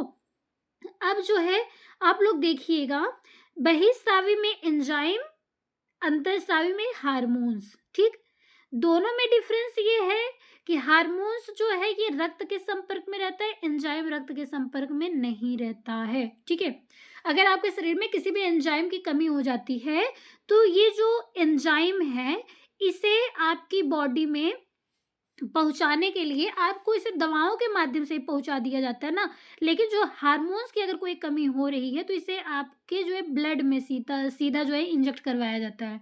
ठीक है, रक्त में प्रवाहित करवाया जाता है। ये बात समझ में आई आप लोगों को? और तीसरी है अपनी मिश्रित ग्रंथियां। जो मिश्रित ग्रंथि होती है, मिक्स ग्लैंड होती हैं, ये जो है दोनों में ही मिक्स रूप में पाई जाती हैं। ठीक है, देखिएगा, ये एलएटी एंजाइम स्राव करती है। एलएटी का फुल नेम है लाइपेज एमाइलेज ट्रिप्सिन। ठीक, ये तीनों हैं जो कि आपके शरीर में अग्न्याशय में पाई जाती हैं। अग्न्याशय जो है एक मिश्रित ग्रंथि है। इसमें जो है ये जब भोजन के लिए पचाने वाला टॉपिक हमने पाचन क्रिया पढ़ाया आप लोग को, तो उस टॉपिक में इसे डिटेल्स में हमने आपको बताया था कि उसमें जो है लाइपेज एमाइलेज और ट्रिप्सिन नामक एंजाइम पाया जाता है जो कि भोजन को पचाने में सहायक होता है। ठीक है, इसमें जो है रक्त के संपर्क में भी यह आता है और रक्त के संपर्क में नहीं भी आता है। ठीक, ये दोनों चीजें इसमें होती हैं। ये नॉर्मल बातें आपने देख लिया। अब आगे हम एक एक करके तीनों थैलों के बारे में, ग्रंथियों के बारे में बात कर लेंगे। सबसे पहले हम बात करेंगे बहिःस्रावी ग्रंथियों के बारे में। ठीक है, बहिःस्रावी ग्रंथियों में अगर हम देखें कि इसमें इसके अंतर्गत कितनी ग्रंथियां हैं जो बहिःस्रावी ग्रंथि के अंतर्गत कार्य कर रही हैं। जैसे सेरेमन ग्लैंड होता है जो कि आपके कान में पाया जाता है। कान में जो आपके मोम बनता है, वैक्स बनता है, उसके निर्माण के लिए सेरेमन नामक ग्लैंड होती है। जब आपके कान में एक ऐसा तरल द्रव हो जाता है जो कि बाहर से आने वाली और भी जो भी धूल कण होते हैं इसमें जमने लगते हैं ना, तो वो जो मोम का निर्माण हो रहा है कान में, वो सेरेमन ग्लैंड से हो रहा है। जितनी भी ग्रंथियां हैं पॉइंट टू पॉइंट आप नोट करिएगा। दूसरा देखिएगा, लेक्राइमल ग्रंथि होती है। लेक्राइमल ग्रंथि में क्या होता है, यह आंखों में आंसू का निर्माण करती हैं जो कि आंख के कोने के पंकटम में स्टोर होती हैं। आंख के कॉर्नर पे देखिएगा, नाक के बगल में, आंख में किनारे पे देखिएगा एक छोटी सी आँख में कोने एक छोटी-सी गोली-सी संरचना देखने को मिलती है, उसे पंकटम कहते हैं। इसी में जो है आँसू जो है वो स्टोर होता है। लेक्राइमल ग्रंथि जो है वो आँसू का निर्माण करती है। और क्या होता है कि और आँसू को नाक में भी भेजता है। आप लोग देखें, अगर कोई व्यक्ति रो रहा है, तो वो उसके नाक में भी जो है ऐसे स्राव होने लगते हैं। ये चीज़ें आप देखे होंगे। तो वो भी एक वो आँसू की ग्रंथियों के माध्यम से ही नाक में पहुँचता है, ठीक है? तो ये लेक्राइमल ग्रंथि हो गया। तीसरा है मोबेमियन ग्रंथि। मोबेमियन ग्रंथि क्या होता है कि आँख के निचले भाग में जो है कीचड़ निकलता है। कभी-कभी देखे होंगे कि आँख में दर्द हो रहा हो, सीत वगैरह लग गई हो, तो आँख से कीचड़ निकलते हैं, धूल-कण पड़ने पे निकलता है। तो आँख की जो नीचे वाली पलक है, इसमें एक नीचे से एक पतली-सी संरचना देखने को आपको मिलती है, थोड़ी-सी मोटी-सी एक परत देखने को मिलती है, वो जो है कीचड़ का निर्माण करती है। तो इसी में मोबेमियन ग्रंथि पाई जाती है, ठीक है? इसके बाद अगला है श्वेत ग्रंथि। श्वेत ग्रंथि कहाँ पाई जाती है? आपकी त्वचा में। अभी आपको जब पढ़ाया गया स्किन, ज्ञानेंद्रियों के बारे में, तब आपको श्वेत ग्रंथि और सेबिकस ग्रंथि के बारे में बताया गया था। श्वेत ग्रंथि जो कि आपके शरीर में पसीने का निर्माण करती हैं, ठीक है? और सेबिकस ग्रंथि त्वचा को चिकना बनाने हेतु सीबम का निर्माण करती है, जो तैलीय त्वचा हो जाती है, ठीक है? ये बताया गया। आगे देखिएगा, छठवां है सेलिबरी ग्रंथि। ये क्या होती है कि लार में पाए जाने वाले जो भी एंजाइम होते हैं, भोजन को पचाने वाले जो एंजाइम हैं आपके मुख में पाए जा रहे हैं, वो कहाँ से रिलीज होते हैं? सेलिबरी ग्रंथि के द्वारा होते हैं। अगला है जठर ग्रंथि। जठर ग्रंथि यानी कि गैस्ट्रिक ग्लैंड। ये क्या करता है कि पाचक एंजाइम, जैसे कि रेनिन एंजाइम, पेप्सिन एंजाइम, ठीक, इसमें जो है दूध से दही बना दे रहा था पेट में जाने के बाद, रेनिन एंजाइम, पेप्सिन एंजाइम जो है, तो ये सभी जो है कहाँ से स्रावित हो रही हैं? गैस्ट्रिक ग्लैंड में हो रही हैं, ठीक। अगला है म्यूकस ग्रंथि। म्यूकस ग्रंथि है म्यूकस का निर्माण करती है। शरीर के भिन्न भिन्न भागों में जो म्यूकस पाया जा रहा है, वो कहाँ से स्राव हो रहा है? म्यूकस ग्रंथि के द्वारा। अगला है यकृत ग्रंथि। आपके शरीर में जो आपने पढ़ा था पाचन तंत्र में यकृत के बारे में, ठीक है? तो वो यकृत जो है एक क्या है? ग्रंथि है। हमने इसका जो फंक्शन था वो आपको पाचन के टॉपिक में भी बताया है ना। लेकिन यहाँ पे भी आप लोग देखिएगा कि जो यकृत है ये ग्रंथि है। इसे लीवर के नाम से भी जानते हैं, जिगर के नाम से भी जानते हैं। इसका जो कार्य है वो आप लोग देखिएगा, ठीक है? देखिएगा, सबसे पहले इसमें जो है हेपेटिक कोशिका की बनी शरीर की सबसे बड़ी ग्रंथि होती है। जो यकृत है वो हेपेटिक कोशिका की बनी हुई होती है और शरीर की सबसे बड़ी ग्रंथि। अंतःस्रावी ग्रंथि और बहिःस्रावी दोनों ग्रंथियों में जितने भी इसके टाइप बताए गए हैं, उन सभी में सबसे बड़ी अगर ग्रंथि की बात करें तो वो लीवर होता है, यकृत होता है, ठीक है? हेपेटिक कोशिका जो है अगर ये नष्ट होने लगती है, क्षतिग्रस्त होने लगती है, तो हेपेटाइटिस नामक रोग हो जाता है। आप लोग सुने होंगे कि जो अपनी लीवर है, लीवर में कोशिका विभाजन की क्रिया बहुत ही तीव्र गति से होती है, इसलिए शरीर में अन्य भाग के अपेक्षा अगर लीवर में कहीं भी अगर घाव होता है या फिर कुछ क्षतिग्रस्त कोई चीज़ें होती हैं, तो क्या होता है कि वो उसे तुरंत कवर कर लेता है। यहाँ पे कोशिका का विभाजन इतना तीव्र गति से होता है, ठीक है? इसमें क्षतिग्रस्त अंग को स्वतः ठीक कर लेने की जो है क्षमता पाई जाती है, परंतु इसमें जो है जो कोशिका पाई जा रही है, अगर वो नष्ट हो जाएगी तो फिर से इसे रिकवर नहीं कराया जा सकता है, ठीक है? इसलिए बहुत ही सावधानी पूर्वक जो है अपने खान पान को रखना चाहिए, ठीक है? ये कोशिका विभाजन स्वयं कर लेता है, अपनी देख रेख अच्छे से कर लेता है, लेकिन अगर किसी भी वजह से अगर ये कोशिका नष्ट हुई, फिर दोबारा इसे रिकवर नहीं किया जा सकता है, ठीक है? ये आपने देख लिया, क्षतिग्रस्त अंग को स्वतः ठीक कर लेना। आगे देखिएगा, बिलीरुबिन का निर्माण होता है, ठीक? जो आप लोगों ने पढ़ा था एक्सक्रेटरी सिस्टम, यानी कि उत्सर्जन तंत्र के बारे में, तो उसमें आपने देखा था कि जो मल त्याग हो रहा है उसका रंग जो पीला हो रहा है वो किसके कारण हो रहा है? बिलीरुबिन के कारण हो रहा है। शरीर में बिलीरुबिन की मात्रा बढ़ जाने पे आँखों में, हाथों में, यानी कि बॉडी पीले रंग का दिखाई देने लगता है, जिसे हम पीलिया रोग के नाम से भी जानते हैं ना। तो ये किसके कारण से होता है? बिलीरुबिन के कारण होता है। बिलीरुबिन का शरीर में होना बहुत ही आवश्यक होता है, लेकिन अगर इसकी अधिकता हो गई तो पीलिया रोग हो जाता है, ठीक है? अगला पॉइंट यहाँ पे बिलीवर्डिंग। बिलीवर्डिंग जो है ये किसके कारण होता है? मतलब कि बिलीवर्डिंग के कारण क्या होता है कि जो पित्त है शरीर में बन रहा है, भोजन पचा रहा है वो क्या है, पित्त का जो हरा रंग है, हरे रंग का है पित्त, वो बिलीवर्डिंग के कारण होता है। इसके बाद अमोनिया को यूरिया में बदलने के लिए कौन जिम्मेदार होता है, लीवर जिम्मेदार होता है। लीवर जो है अपने शरीर में बनने वाली जो अमोनिया गैस है उसको यूरिया में परिवर्तित कर देता है, उसके बाद इसे शरीर के बाहर यूरिया का त्याग किया जाता है। ठीक है, और आप लोग को एक्सक्रीटरी सिस्टम में ये भी बताया गया था कि अगर जो है समय के अनुसार उचित समय में अगर आप जो है यूरिया का त्याग नहीं करते हैं तो ये कुछ समय पश्चात जो है ये पुनः अमोनिया में परिवर्तित होने लगता है, जो कि शरीर के लिए हानिकारक होता है। इसीलिए जो है इसे शरीर से बाहर त्याग देना यूरिन के रूप में बहुत ही आवश्यक होता है। ठीक है, आगे देखिएगा, ग्लूकोज का ग्लाइकोजन के रूप में परिवर्तन।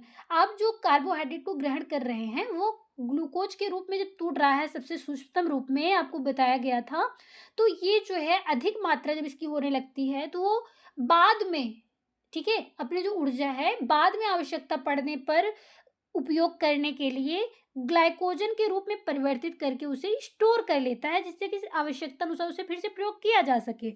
ठीक है, तो ये कौन कार्य करता है, लीवर करता है। इसके बाद एक कार्बोहाइड्रेट को वसा के रूप में परिवर्तित करना और फिर उसे कोलेस्ट्रॉल में परिवर्तन कर लेना।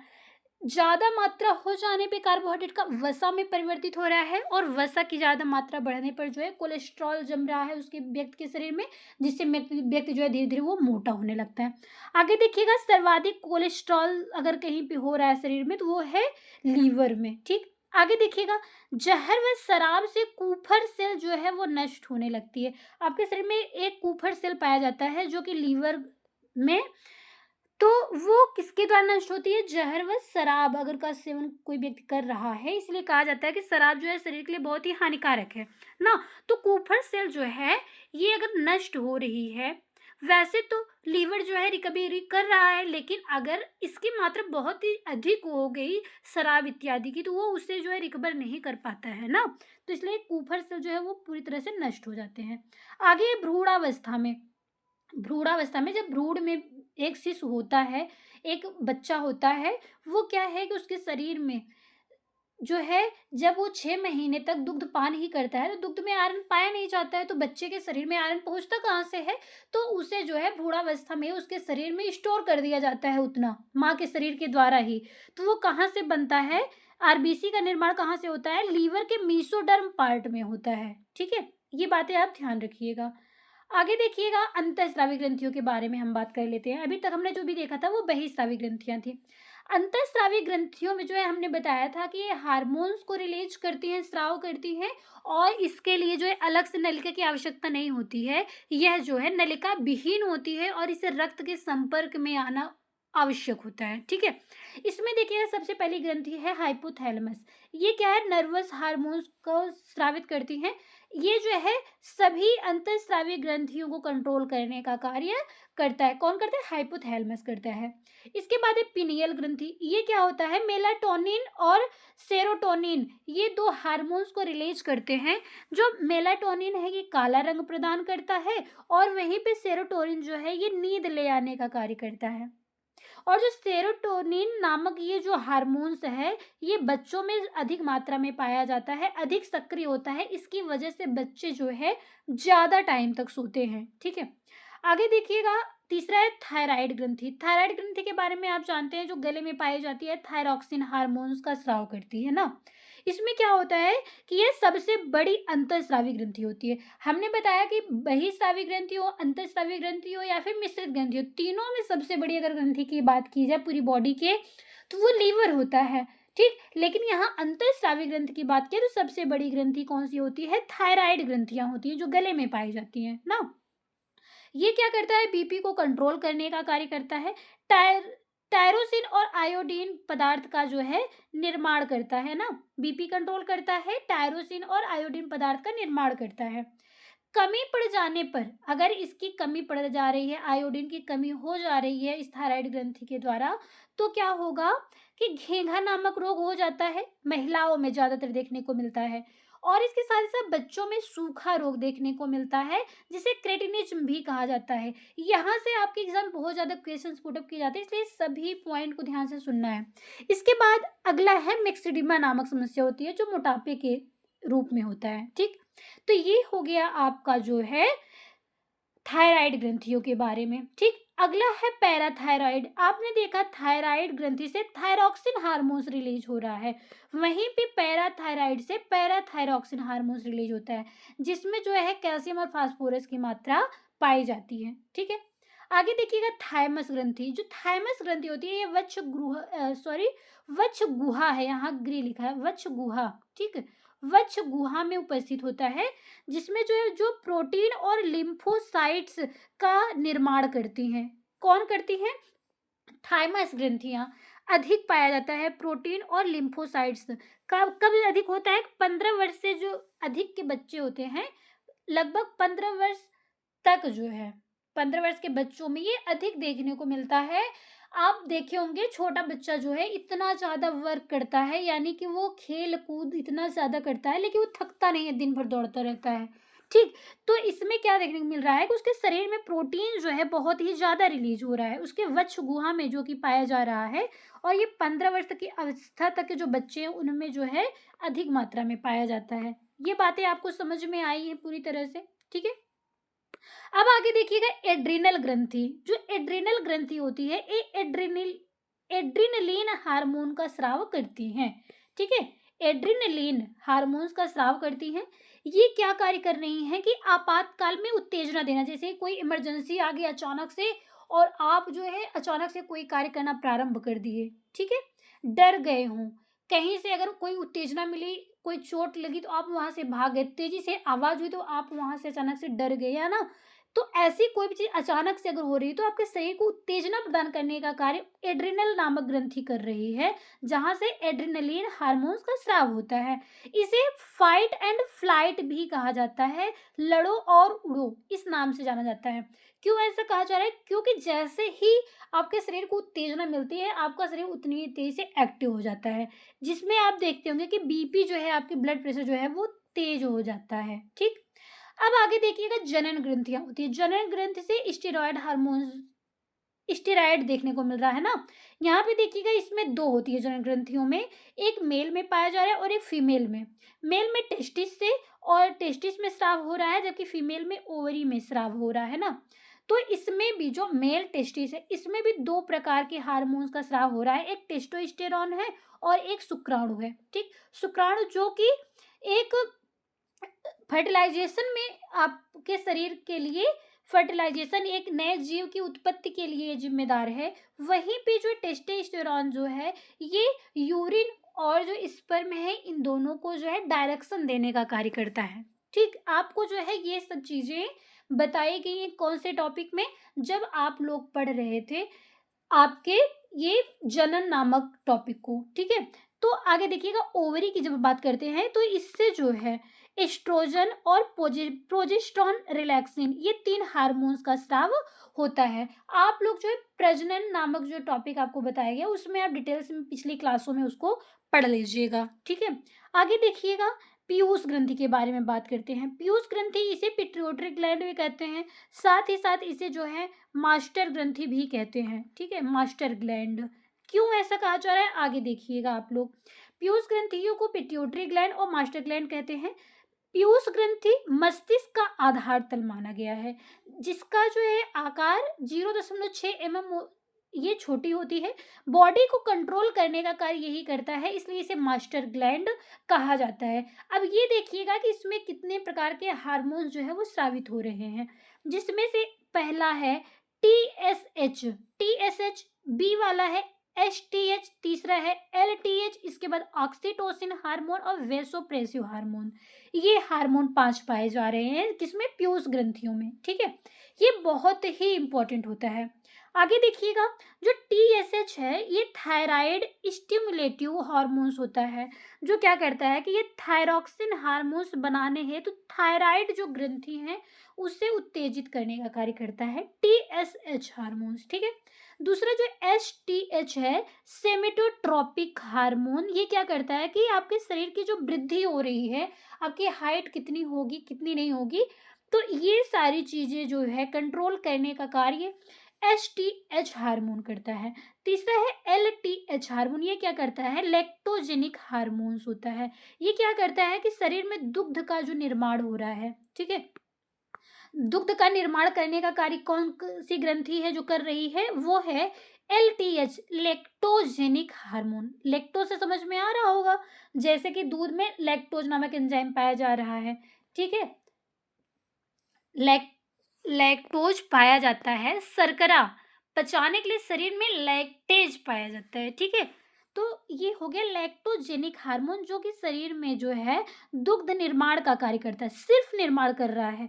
जबकि ऑक्सीटोसिन जो हार्मोन्स है वो दुग्ध को स्राव करने का कार्य करता है, शरीर से बाहर निकालने का कार्य जो कर रहा है वो ऑक्सीटोसिन हार्मोन्स करता है, ठीक है। अगला है वेसोप्रेसिव हार्मोन। वेसोप्रेसिव हार्मोन पेशाब की जो है सांद्रता को जो है नियमित करने का कार्य कौन करता है, वेसोप्रेसिव हार्मोन्स करते हैं, ठीक है। तो यहाँ पे जितने पॉइंट आपको बताए गए हैं वो सभी जो है आप लोग क्लियरली समझ पाए होंगे। अगर इसमें से किसी पॉइंट पे अगर कोई प्रॉब्लम हो, चाहे वो आपकी बहिःस्रावी ग्रंथि हो, अंतःस्रावी ग्रंथि हो या मिश्रित ग्रंथियां हो, इसमें से अगर किसी में भी कोई प्रॉब्लम हो तो आप कमेंट बॉक्स में पूछ सकते हैं, ठीक है। आप लोग सोच रहे होंगे अभी कि मिश्रित ग्रंथियां नहीं बताएगी, क्यों, क्योंकि मिश्रित ग्रंथियों में हमने आपको बताया अग्न्याशय का टॉपिक है, और अग्न्याशय को हमने आप लोगों को पाचन नामक जो टॉपिक पढ़ाया गया था, पाचन से संबंधित पाचन तंत्र जो भी पूरा पढ़ाया गया उसमें आपको बताया गया था। इसमें जो भी एंजाइम पाए जा रहे थे उनकी एक्टिविटी क्या है वो सारी चीजें आपको डिटेल्स में समझा दी गई हैं, ठीक है। तो आज की क्लास जो है आपकी, इसमें आपका ह्यूमन फिजियोलॉजी जो है कंप्लीट रूप से खत्म कर दिया गया है, ठीक है। कोई भी टॉपिक नहीं बचा हुआ है। अगर कोई भी ऐसा टॉपिक हो जो आप लोग को समझ में ना आ रहा हो तो आप उसे कमेंट बॉक्स में पूछ सकते हैं, ठीक है। आज की क्लास आपको कैसे लगी आप कमेंट बॉक्स में अवश्य बताइएगा। अपने सभी टीचिंग एग्जाम से रिलेटेड जो तैयारी कर रहे हैं उसके लिए आप इस क्लास को देख सकते हैं, टॉपिक वाइज भी और मैराथन क्लास के साथ भी, ठीक है। आज की क्लास को हम यहीं पे कंप्लीट करते हैं। इसी तरह की और भी इंपॉर्टेंट क्लास देखने के लिए जुड़े रहिएगा हमारे साथ। चैनल पे नए हैं तो चैनल को सब्सक्राइब कर लीजिएगा और बेल आइकन को भी प्रेस करिएगा, जिससे कि आने वाली जो क्लासेस हैं उसका नोटिफिकेशन आप तक पहुंचता रहे, ठीक है। आगे जो आपकी क्लासेस होंगी वो कौन सी होंगी, प्रैक्टिस सेट से रिलेटेड, ठीक है। तो मिलते हैं आप लोग से हम नेक्स्ट क्लास के साथ, तब तक के लिए धन्यवाद।